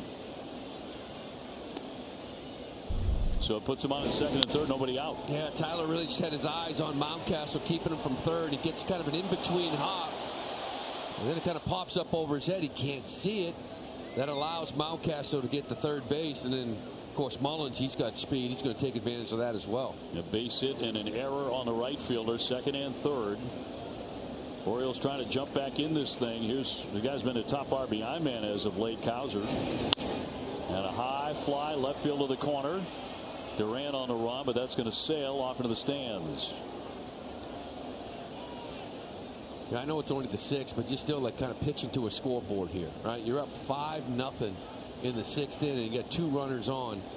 You almost want to have that mentality like nobody is on base right now. I got to get this guy out.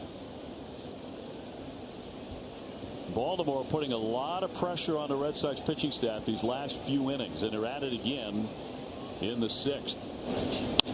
And a line drive and a base hit into left field. Mountcastle is in. Mullins rounding. Durant knocked it down. Both runs will score.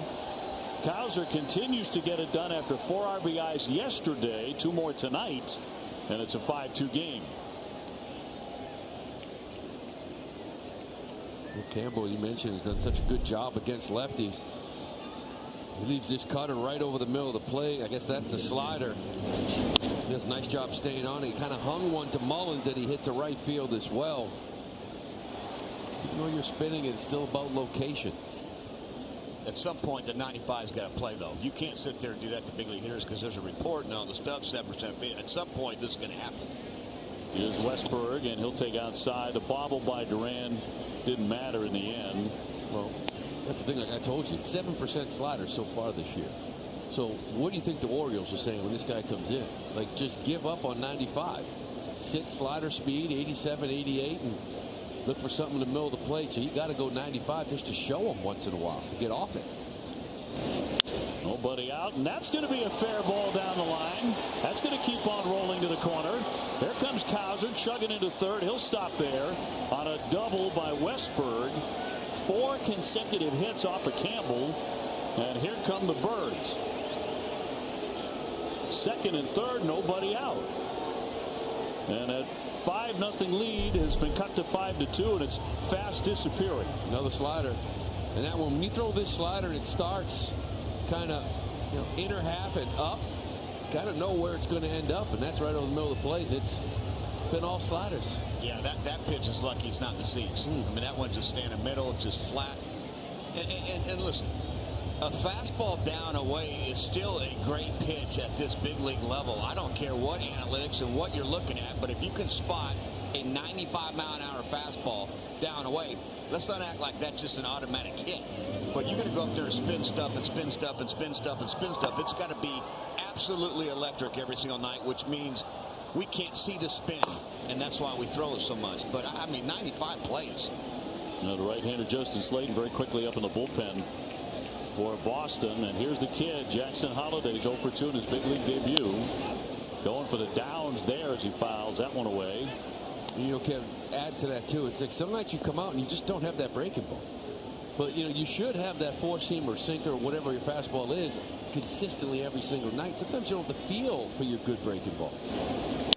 0-1, bounding ball right side. That'll get a run in. Throw on to first in plenty of time, but that does drive in a run. 5-3. That did not take long. Holliday picks up his first major league RBI on the ground out to second.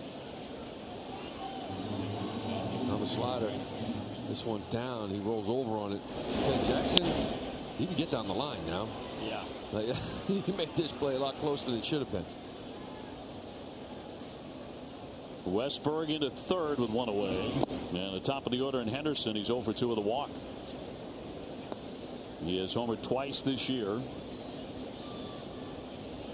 Drove in 82 last season for the Orioles.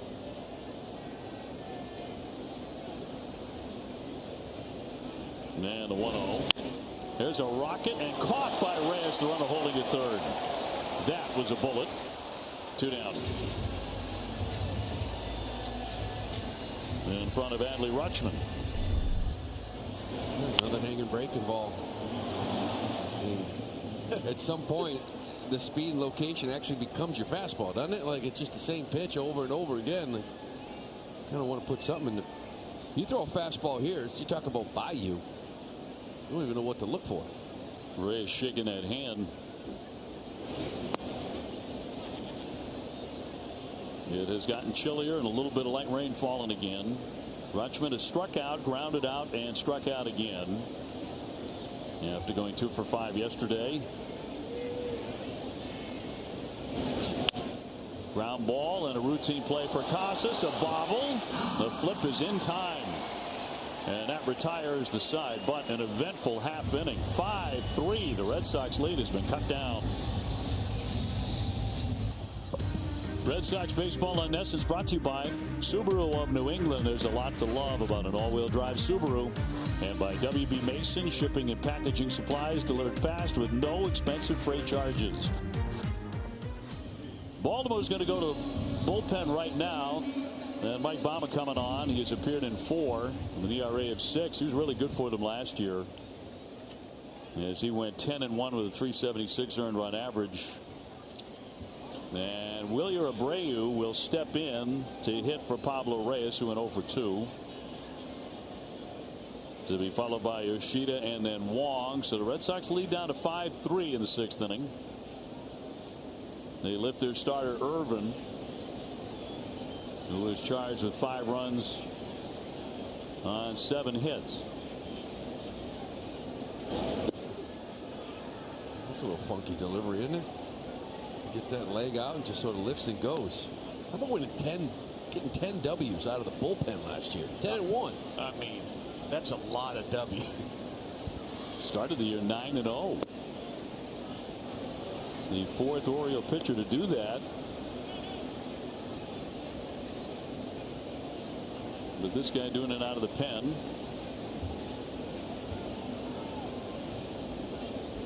And a 2-0 upstairs. We're going to see his 96, 97. He's got a curveball that he likes to use as well. A little slider, a little change. But he's got 96 and he's using it. Falls behind 3-0. And across for a strike. Abreu not off to a very good start, but he does have an excellent eye.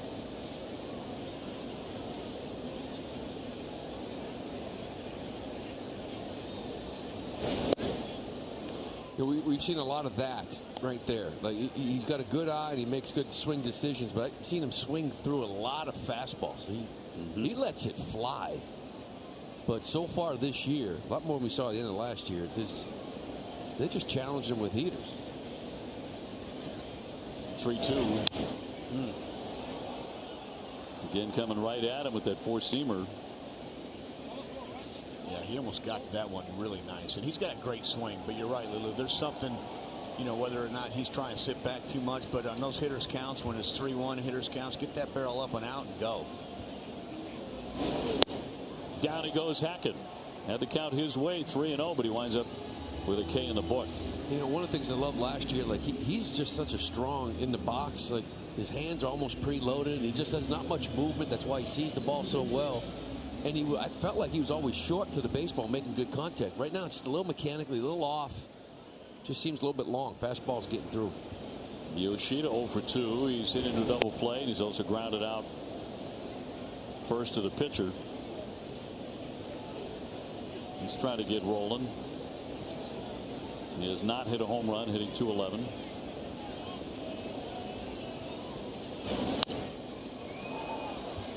This is a guy that needs to get going, to be, you know, my opinion. I think he's a guy that if he can start hitting with power, you know, it's hard when you come over in the first year, you know, they're all new pitchers. It's a new scene. Now it's like you got to get established and get comfortable, and this is a guy that once he goes, he can hit, but we need him to go. Yeah, Massa, you know, had a really good first half. Just really fell off. The travel, all the adjustments for him was really hard, different time zones, and you're hoping that kind of get used to it after year one and come out here swinging. I just wonder if he's going to be that way, if he's going to be kind of a slow starter. It takes him a little while. Remember last year, the first 2 weeks, and then it was Milwaukee. He went out to Milwaukee and just tore it up. And 2 home runs in one game. Yeah, went nuts for a couple of months. Yep. And then the second half just sort of tired down. And another one to the right side, but threw for a base hit. Had some top spin on that one. And he's got himself a base hit with 1 out in the 6th. There's a lot of that. You know, I'm not, Kev, I know you did a launch angle, right? I felt like that had its 15 minutes of fame. But when you look at his, last year it was 3.9 launch angle. That was the 3rd lowest, which means he gets a lot of this. A lot of ground balls. And he's got some juice. You know, get the ball in the air, but it's a lot of 1-3 or 3-1, 4-3 rollover. And most lefties have that launch angle. You know, it's almost like that. There's a natural loop. We call it an uppercut, but now we're going to use words like launch angle and bullet sliders. But yeah, you're right. Usually it's a natural left-handed swing that has that flow, and that's why they're able to handle low to elevate up. We'll see how it goes. Connor Wong singled in a pair in his last at bat as he went to right field beautifully and drove in Casas and Gonzalez. Batting stats presented by Eversource. Weatherizing your home can increase comfort and lower energy use. We can help.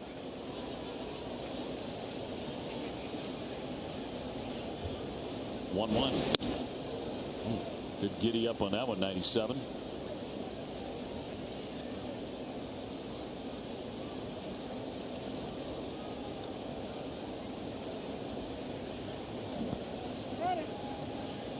Seattle beat Toronto 6-1. Toronto's off to a rough start. And 6-7.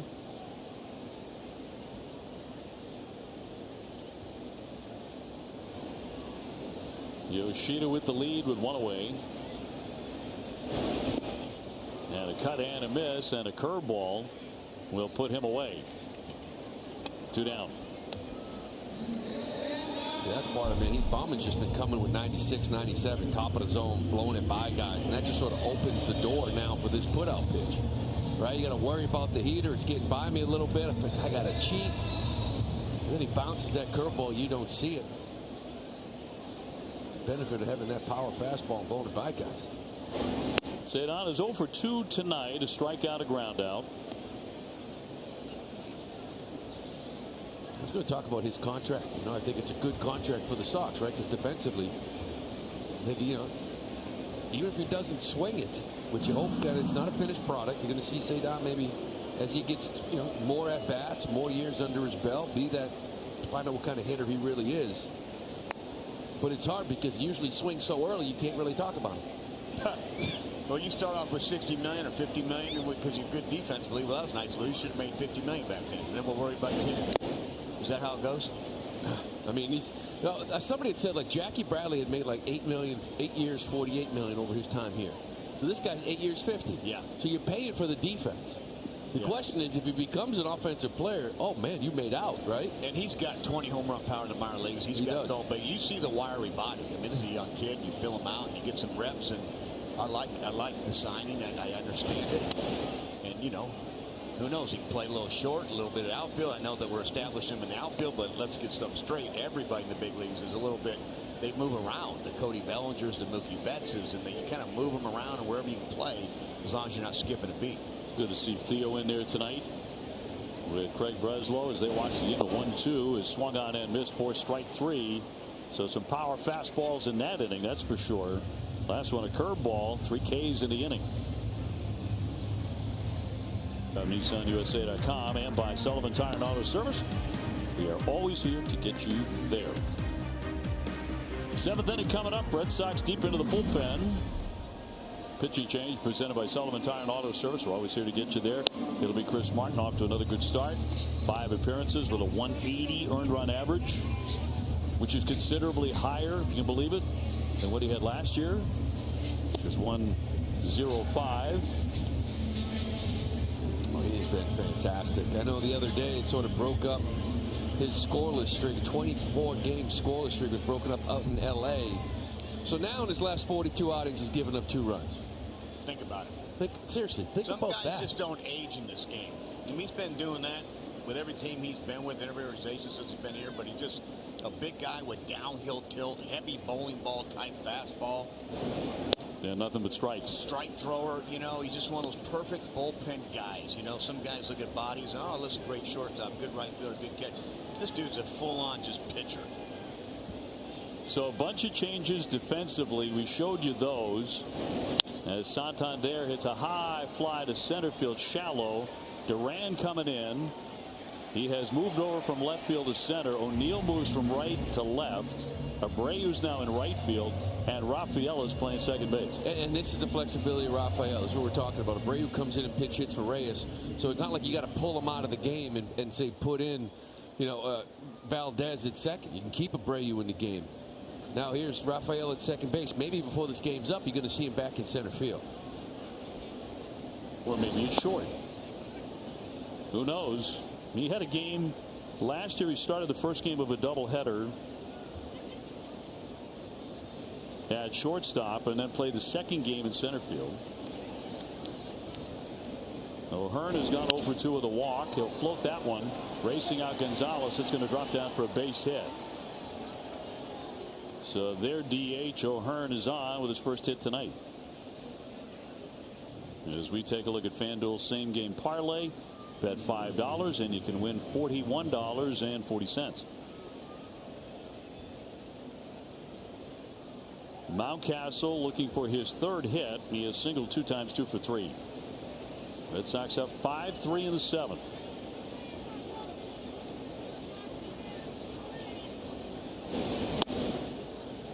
Here's the thing with Marty. Everybody knows he pounds the strike zone, right? Everybody knows he's going to get ahead, and I know he missed there, but it's going to be strike 1. But it's quality strikes on the edges, cutters. And down. Yeah, it's on the edge. High. like that. Like you go up there and say, okay, this guy's going to pound the zone. He's not going to walk you because he doesn't walk anybody. So you're going to come out hacking. But it's always a good pitch early in counts. He just lives on it. That pitch right there, you're just looking on just on the inner corner, inner half on the black, knee high, tough to elevate. That pops out of the mitt, and a runner is going to jog up to second base. O'Hearn will stop there. So that one got away from Wong. Called a foul ball, I think. Now the umpires are going to get together. And we'll see if they bring O'Hearn back. I don't know if he wanted to check on that swing, but just first look, it looked like a foul ball. It looked like it, but I'm not sure if it touched anything. Nope. It was more, it was off of Connor's glove. I think. But it was a swing. That's where I think they're checking, and that's what I think Alex is checking. I mean, that's a clear swing. Yeah. I don't think it was foul ball by any means. I think the swing is what Alex is saying, and then you got both dugouts going, whoa, whoa, whoa, whoa, whoa, whoa.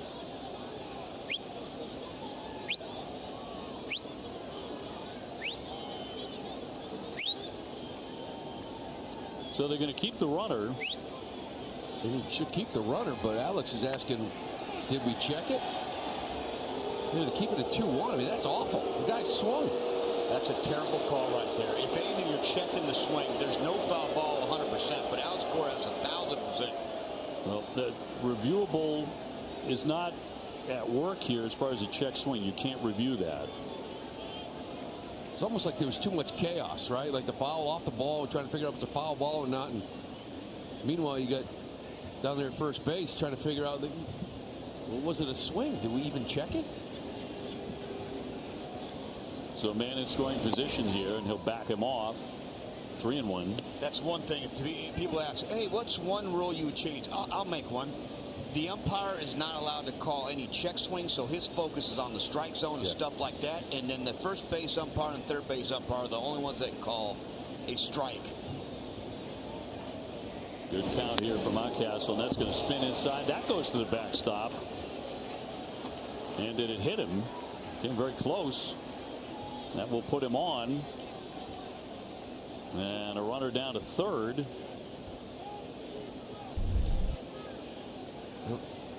That's Martin just losing two seamers. Now he threw that nasty 101, right? That sunk down and in, but the other three really weren't close.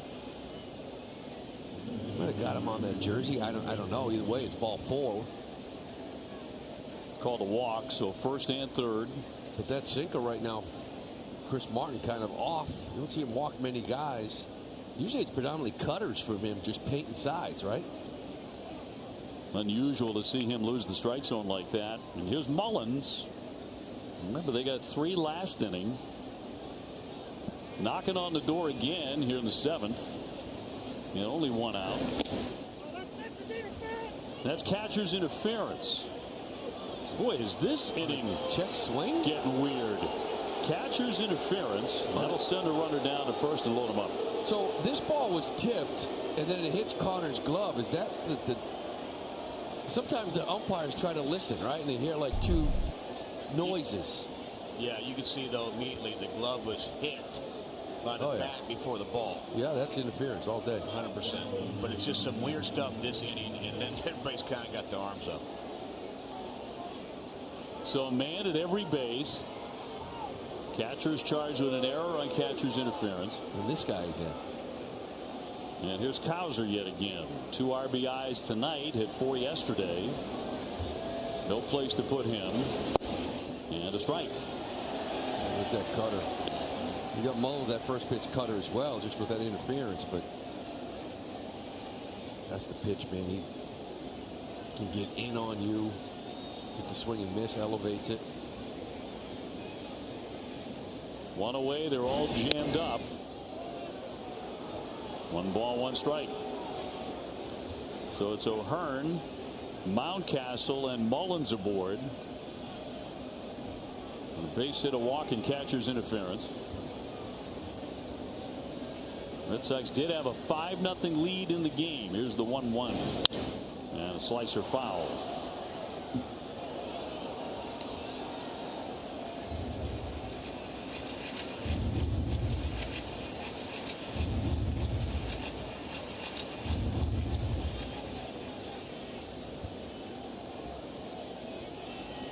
Martin just had a 24-game scoreless streak snapped the other day against the Angels. The 1-2.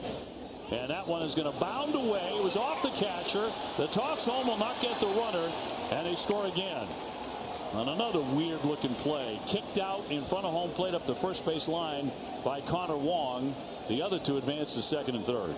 This has been the weirdest inning I've seen in a while because of the stuff that's happened. We've had a check swing, pass ball, nothing called on the check swing. Thought it was a foul tip. Here you have a split finger, okay, a typical split finger bounced, but off Connor's right shin guard and ricochets towards Martin, and Martin makes a diving play, try and throw the guy out at home plate.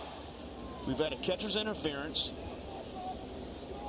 and we've got action on the bases with the infield in. Wild pitch there, obviously. Second and third, infield in close. And the 2-2 on the way. Tried to hold up, he couldn't do it. That's a swing and a miss on the splitter, and that strikes him out. 2 down. That's a good split there, but and really weird inning. A lot to do with the guy that's on the mound. You know, he doesn't have many of these types of innings. You know, this guy's always around the zone. We've got, what, 3 wild pitches? I mean, he's Mr. Clean. Yeah. Yeah. Tonight, very strange. 5-4 game. 2 men in scoring position. And Westberg, the batter. He's been hit by a pitch tonight. He's also doubled. And fouled off himself for a strike. Ouch. God, that feeling right there, just sometimes it's the back leg. Most of the time it's on your front left shin. Jordan acting like it doesn't hurt right now. I love it. But you can see right here, this sinker, they just kind of attack you. And that front toe, that foot. Remember, that's the one that about 3:30 your body break's going to be sore. I'll bet. Infield backed up to normal depth. And pop foul out of play on a fastball. It's 0-2. Those are the ones you just makes you remember. You just realize you just don't miss playing. No. No.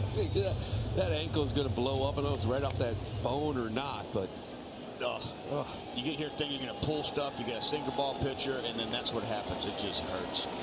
Martin trying to put an end to this and leaves it upstairs. Mountcastle, the runner at third. Cedric Mullins, the runner at second. Representing the tying and go-ahead runs. Red Sox were in a very good position about a half hour ago. The crowd trying to will Martin through the inning. 2-2. I would say by far the most bizarre inning that he has had in a Red Sox uniform. Yeah, and that's the thing with him. It's usually strike one, strike two. It's kind of been some easy innings here for him recently. Like the last couple. 2-2 to Westberg. Swung on in a high fly ball center field. That one's carrying way back. That ball is gone. That's a 3-run homer.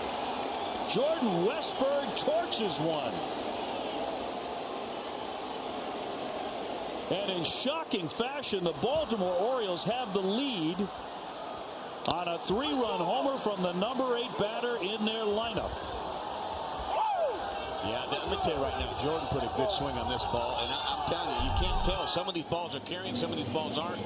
Here's a fastball, but that one stays up, middle, and out over the plate, and that's where righties do damage. You can pull those pitches, and Jordan did an unbelievable job of pulling that pitch in the April win here in Fenway for a 3-run home run.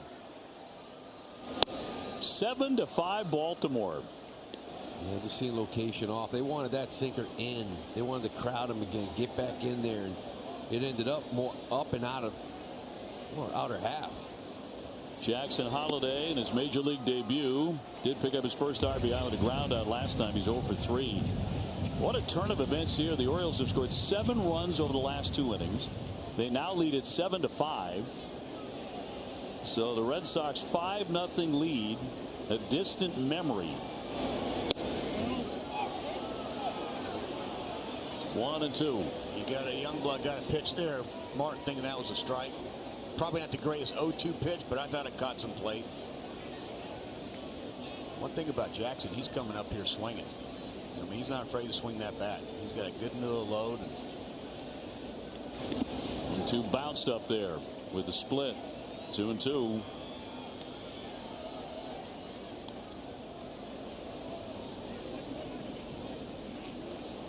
What a shocker. And a shocker because it's Chris Martin, who has been nothing short of spectacular since he put on the Red Sox uniform. So even Chris Martin can have a bad night. Yeah, and even the inning before, Campbell's been really good for this team early on in the year. Tough on lefties. A couple lefties got him. He gave up a 3 spot. But you're right. This is the shock of the command. Just not Chris Martin like. The 3-2 filed away by Holiday. Gunnar Henderson on deck. 7-5 Orioles. They have turned this thing on its head.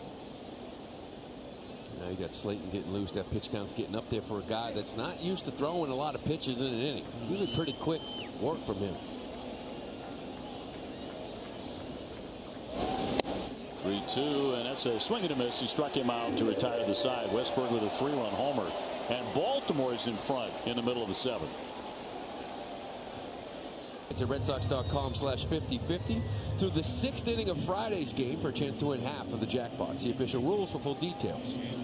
Well, suddenly the Red Sox looking up at Baltimore. 7-5 the Orioles. Westburg with a home run to one of the deeper parts of Fenway Park. A 3-run homer off of Martin. So that's a shocker. And here comes Keegan Aiken out of their bullpen. He's been really good. Hasn't walked anybody in 4 1/3 with 5 Ks. Fastball slider, you see it there, about 93. Little slider, he'll show lefties as well. Turn of events here. So a gut punch for the Red Sox, who are 1 point up 5-0. And giving the ball over some very good guys in the bullpen. Bernardino up as he warms for the 2nd time. Duran's got 2 for 3 tonight. A couple of singles and a run.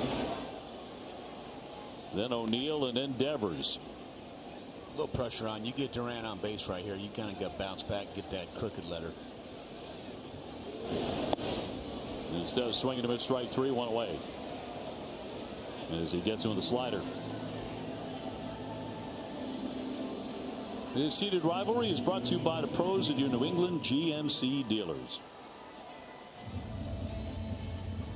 Tyler tonight a walk, a base hit that drove in a run.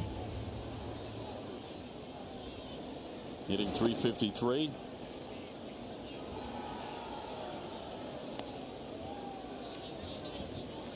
Tyler's been the most consistent player for this team through 11.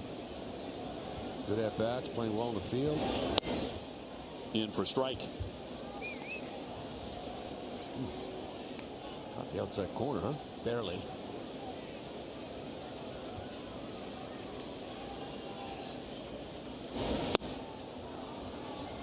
One and 2. Red Sox do have 1 home run tonight. Tristan Casas going to the opposite field in the 5th inning for a 2-run homer. His 2nd. Boy, after 5, you're sitting there saying, this is a nice answer, right? After the opening day, you're out there playing a little sloppy.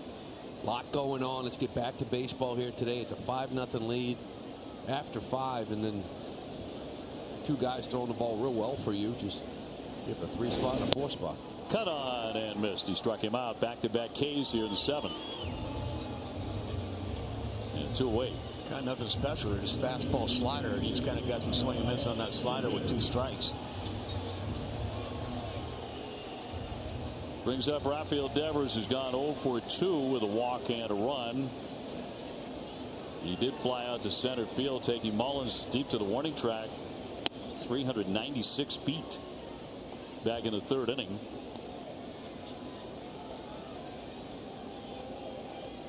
Seven runs on 8 hits for Baltimore. 5 runs, 8 hits, and 2 errors for the Red Sox. Massive cut on a fastball, 1-1.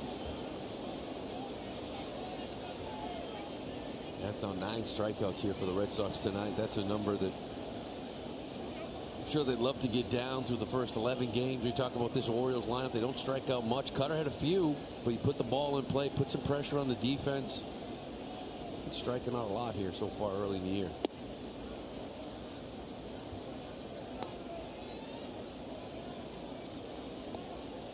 Oriole pitching, to their credit, racking up a lot of Ks.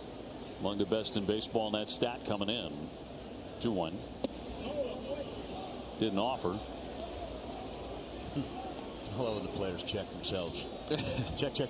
This Adrian Beltre is one of the best. I mean, he'd come up there and just check to the umpire first.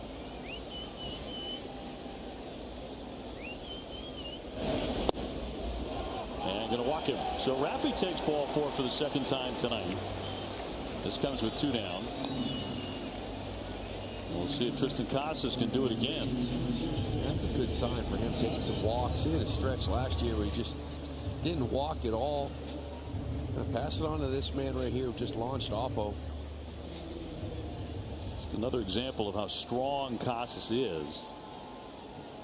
Off the bat, it looked like a fly ball that might get to the wall. It wound up a couple of rows back there in the monster seats for his second home run of the year. And the more lefties he sees, the more comfortable you get. It's an approach. It's keeping that left shoulder in. It's using that green monster. But, you know, sometimes lefty on lefty, you don't get a chance to see a whole lot of lefties. Now that he's getting established to play against him, he gets some damage against him. He looks at a strike. Yeah, it's so true. A lot of young lefties come up. They don't get many opportunities. When they do, they feel like it's a tryout. Yeah. And if they don't get a hit, you know, they're never going to face a lefty again for 3 weeks. This guy knows he's going to be in there against lefties, and that adds a little comfort. No doubt about it. He's 3 for 7 with a home run off this left-hander, who gets ahead 1-2. The game of adjustments is part of this game. We are established in so many metrics and so many righty and lefties and lefty and righty lineups that it is exactly what you said, Lou. You got a lot of pressure on yourself thinking it's a tryout and I got to get hits to play, but it's really the quality plate appearances, the good at bats, staying in on them lefties, hitting the ball hard, not trying to do too much. And Tristan Casas looks comfortable. His batting average continues to climb. He's up to 273.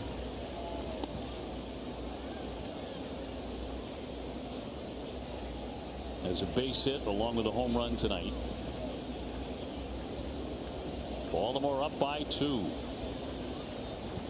Devers off the bag at first with 2 down. And that's going to be in there. Strike 3. Came right at him. 94 miles an hour. And he strikes out 3 in the inning. Left-hander was recalled from AAA Worcester prior to yesterday's game to make an appearance here. Received the 2023 Unsung Hero Award from the Boston Baseball Writers. He's number 2 in the Red Sox in appearances with 55 and 3rd in ERA at 320. And he will get the top of the order here for the Orioles, who have flipped this game dramatically with 3 runs in the 6th inning and 4 in the 7th against 2 of the Red Sox best relievers. Guys who pitched really well at this point, certainly Campbell and Martin. Martin absolutely brilliant a year ago.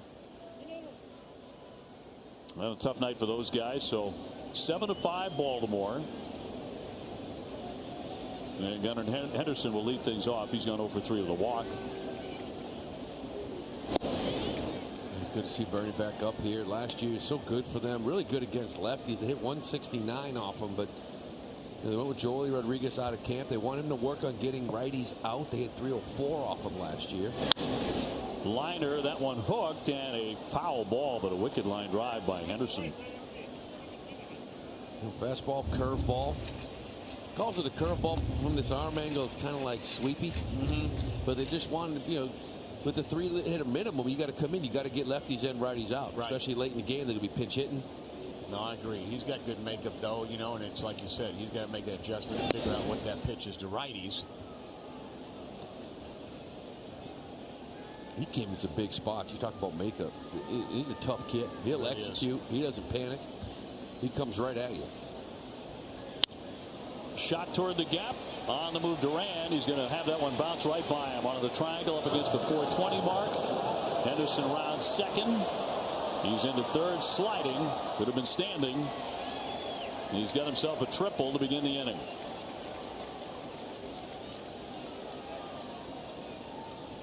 I feel like the air just came out of the balloon here, right? Last couple of innings. This one here just got the 2 strides, but just left this breaking ball up right over the middle of the plate. And this is why these guys just keep coming. They talk about staying on top of that baseball. You see Gunnar Henderson, good speed, doubles, triples, homers, but that ball just kind of stayed underneath that breaking ball and stayed flat. Infield in, leadoff triple brings up Rutschman, who's 0 for 4. The attendance here on day 2 at Fenway, 27,936 officially.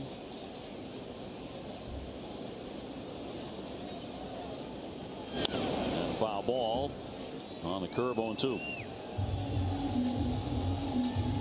McCutter Crawford had to gut his way through a couple of the innings. He went 5, but did not allow a run. He had the bases loaded his last 2 innings and got out of it.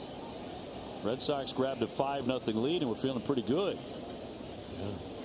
To get out of both of those jams that he did in that 4th and 5th inning, you felt really good up 5-0 here after 5. Feels like a long time ago. And a swing and a foul tip to the mitt. Wong will grip it for the K. Big first out there. That's 3 strikeouts here from Rutschman. You don't really see that often.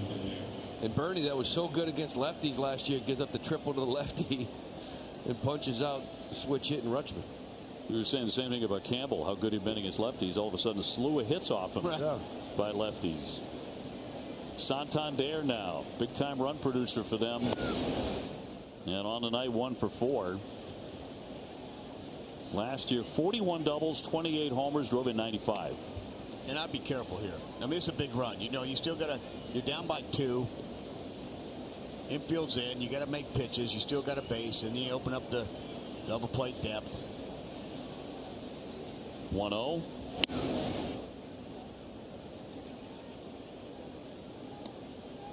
Yeah, I'm with you. You got the lefty O'Hearn on deck, although it looks like Hayes may be hitting for him. But still, you open up that double play. Be careful here. 2-0. He swings, and it actually struck him. I guess he's okay. That was unusual. Yeah, it on was that curveball. like an automatic swing. I'm going to swing, and the curveball hit him. Yeah, I'm swinging dead red inner half. Oh, wait, it's a slider. Too late. I got to keep swinging. 2-1. Right off the thigh. We've seen some odd stuff the last couple innings. I mean, it's stuff you see over the course of a season, but not smushed in like this.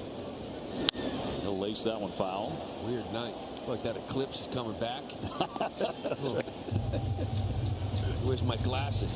I mean, you don't see that usually 2-0. You see that an 0-2.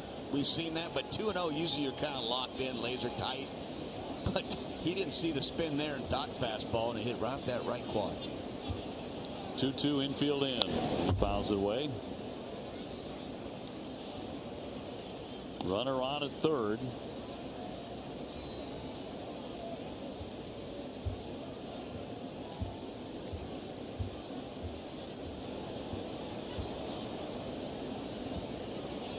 One man out in the 2-2. Again, he gets a piece of it.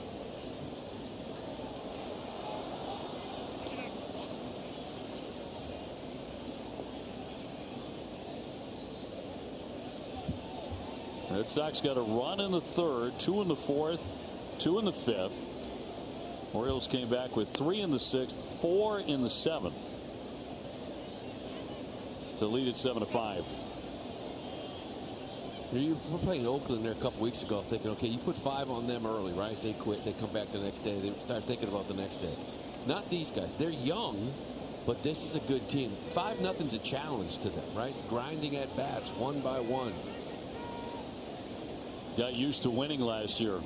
Cut on and missed. He puts him away. Santander strikes out. Back-to-back Ks by Bernardino. That's a big strikeout here from Bernie. Goes back to the fastball. He elevates up, gets Santander, and now, you know, you get out of a leadoff triple. You carry some momentum into that bottom of the 8th. But you haven't finished the job here yet. Got to get Hayes. Austin Hayes to hit for O'Hearn, who was 1 for 3. Hayes slow out of the gate, hitting .077 without a home run. Did not have a good spring. He was an all-star last year. 36 doubles. Man at third, 2 down. Infield back. And a fly to center field. On the move, it's Durant still moving and makes the catch on the warning track. That'll retire the side, and they strand that runner at third base. Back in the 5th. 104.7 off the bat. We went 341, but it was high enough to get over that green monster. This ball did not look like it was going to get off the bat. Kept carrying. That's a strong man. Well, Red Sox need some more of that. Trying to come from behind now, trailing 7-5. Only Gonzalez tonight is 1 for 2. Has a single. He scored a run. He's been with the White Sox the last 3 years. Red Sox grabbed him off waivers in January. They'll fly that one back toward the wall. Cowser trying to make the play. He does, and goes up against the scoreboard and hangs on. An outstanding play. He's been hurting the Red Sox with his bat in the series. Now he does it with the glove. Wow. What a catch by Cowser. I didn't think he had a chance. I thought this was going to be just a leap effort as it got over his head for a leadoff double by Romy, but beautiful catch. He's killing you with the bat. And there you go. Take a leadoff double. Especially here at the Monster. A lot of guys don't know how to play that, and he went back there aggressively and kind of made a great play.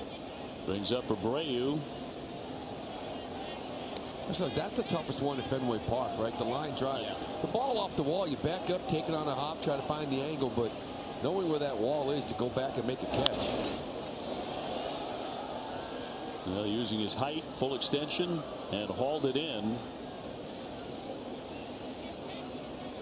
He's having an outstanding series.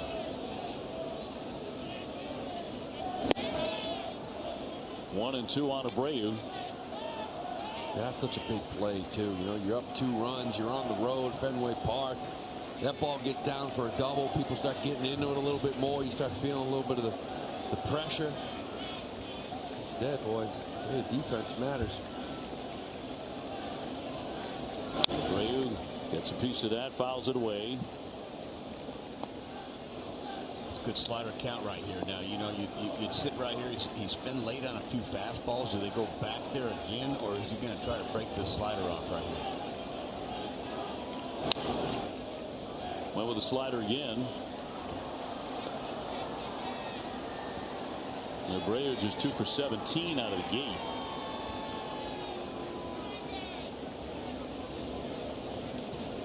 One man out, bases clean.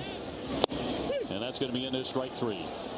Came with a little fastball in 93 to fan him. Viva Tequila Seltzer, the official hard seltzer of Red Sox coverage on NESN, 88 calories.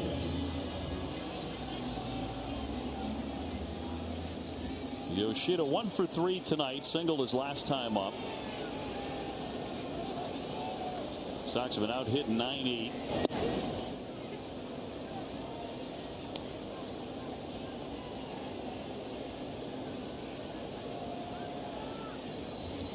Yoshida sitting at 231, and we'll take one way outside. 1 ball, 1 strike. Both starting pitchers went 5 innings. Cutter Crawford for the Sox and Cole Irvin, the left-hander for Baltimore. So it's been in the hands of the bullpens for quite some time. The 1-1. Little floater foul. That one stayed inside. I was just thinking, you know, if you can get one just inside, a quick little homer down that right field line. Need that one to break a little bit.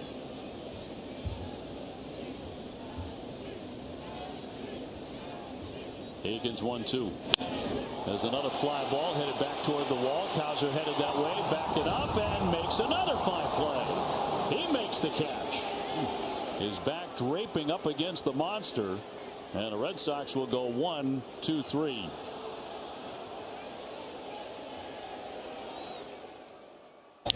Bingo, left center field gap.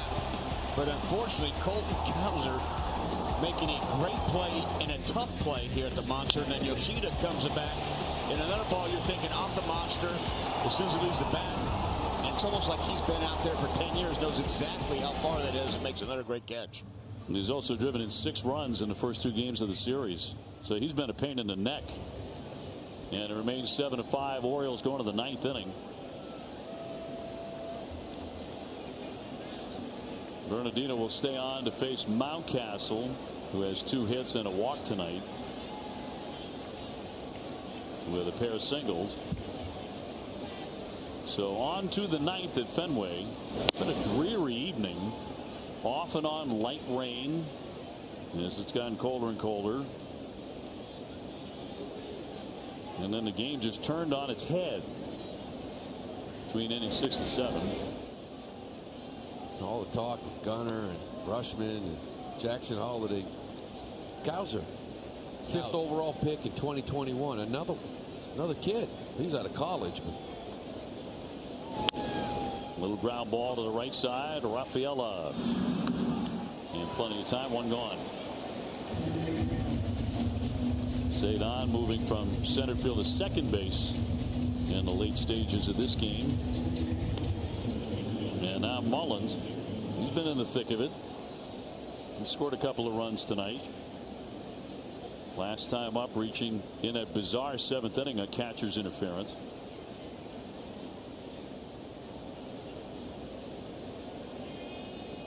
He's just been a good player for the Orioles for a number of years now. Yeah, with good speed.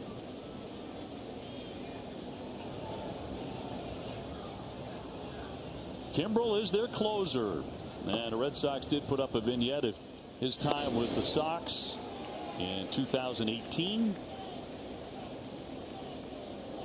Got a nice warm round of applause there. He had a longer beard going then. Yes, he did. That was the first thing I read. I was like, wow, that's a good 8-month beard down to the middle of the chest almost. But you know what? He's been good for so many years. Good guy. Never gets down himself. You're going to blow a save here and there. Back at the next night. He just established himself as just a stud. They're going to be careful with him. He's rarely going to go back to back.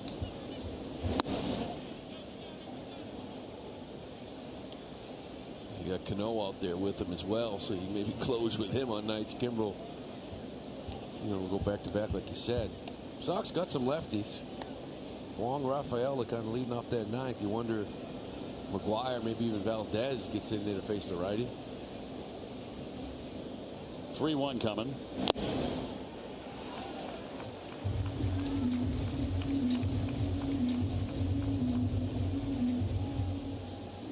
Back to that montage from earlier. Saluting Craig. Look at that beard. Look at that beard. You don't see the color barbecue sauce too often. Talked about before, Obi. I mean, that's just one of those rare. It's not red. It's not brown. It's barbecue sauce color. That was a strong effort with the beard. And got a chance to hoist a World Series trophy in a parade in the fall of 2018 on a great baseball team. He has 30 career postseason saves, which is 8th among active players. Appeared in 7 postseasons. And in there for strike 3. Froze him. The sinker gets him. 2 up, 2 down. Bernardino's coming throwing strikes. One thing about him, he's not going to be himself. He's going to make you beat him. Little 2-seam fastball. Freezes Mullins, but it's one thing I like about him. His tempo, he goes and goes and goes. If you're going to hit him around, fine. But I'll tell you one thing, he's not going to beat himself. Colton Cowser, 2 more RBIs tonight. He's also flashed the leather out there in left field after 4 RBIs yesterday. So he's been a villain. I'd say unexpectedly. He got him 7th. He's hitting .444.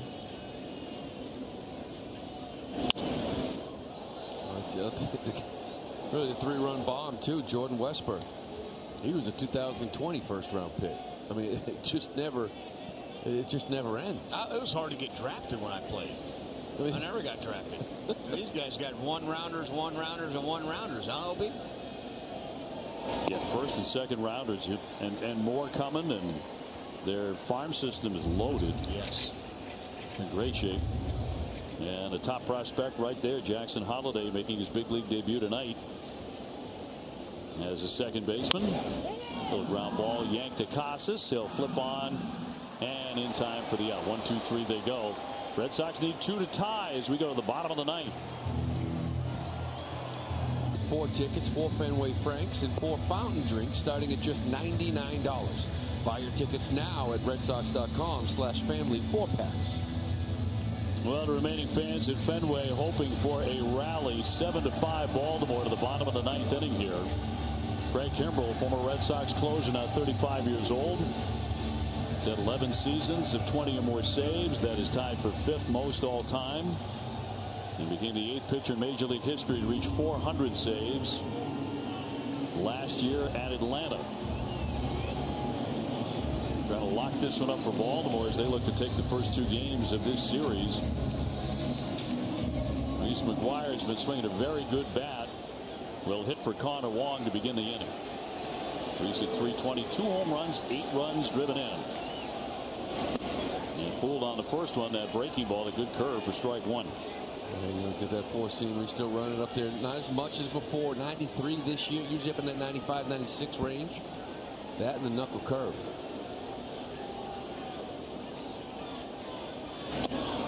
Went to check. That time he did. Big, strong base. Kimbrel's had that since day one in the big leagues. Most of these big power pitchers, legs. Been healthy most of his career. Just, you know, established himself with just a role of a closer. 1-1. Drops it in. But, you know, just like Kenley too, he comes in here, been around a long time, and there's that calming feeling, right? Veteran, even if he gets in a little bit of trouble, you don't really panic. There's no panic in these guys. They've done it so many times. Valdez on deck to hit for Rafaela. And a 1-2 from Craig Kimbrel. And a wave and a miss. He struck him out. Elevated at 94. One away in the ninth. See that man, Kenley Jansen. Kimbrel trying to close the gap. He's sitting on 418, looking for 419. Kenley, 423. It's a race. How about that? About 840, almost 840 saves. Those guys. Yeah, I think we're there. It's 41, guys. It's going to be Hamilton to hit. With one down and the base is empty. 7-5 Baltimore. Duran on deck.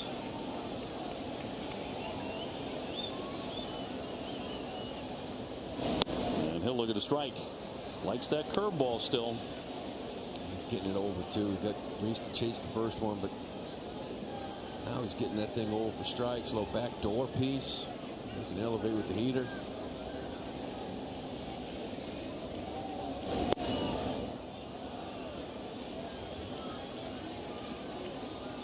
When he was with the Red Sox, he threw 98.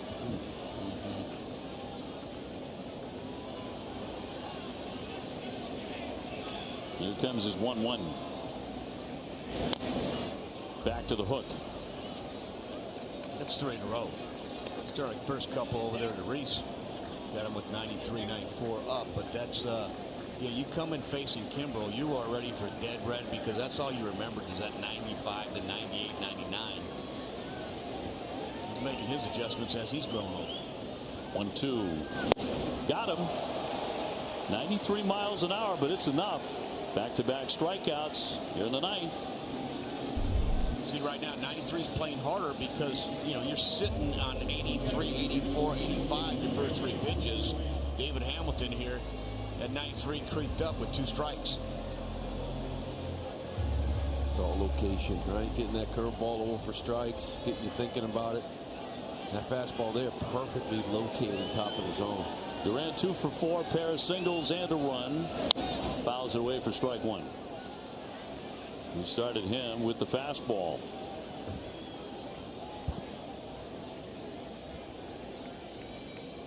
Orioles winners in a home opener for the Red Sox 7-1 yesterday. They get 7 again tonight. They came in a bunch between the 6th and 7th innings. Turning what was a 5-0 Red Sox lead into a 2-run deficit. And now they're 2 down in the bottom of the 9th inning with 2 strikes.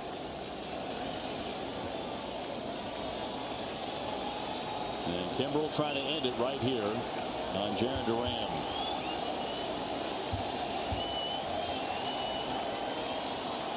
And a veteran right-hander with the 0-2 to Duran.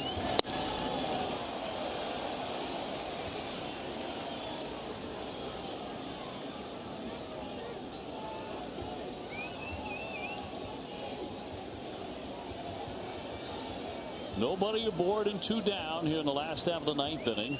Kimbrel's 1-2. Missed with that. 2-2. Well, here comes the breaking ball. You know, usually you got back-to-back fastballs. Fastball in, hard in, soft away. See if Durant can stay on it. Trying to get on for O'Neill, who's on deck. Kimbrel's 2-2. Little ground ball to third. Westberg in. Will fire on and get him, and that's it.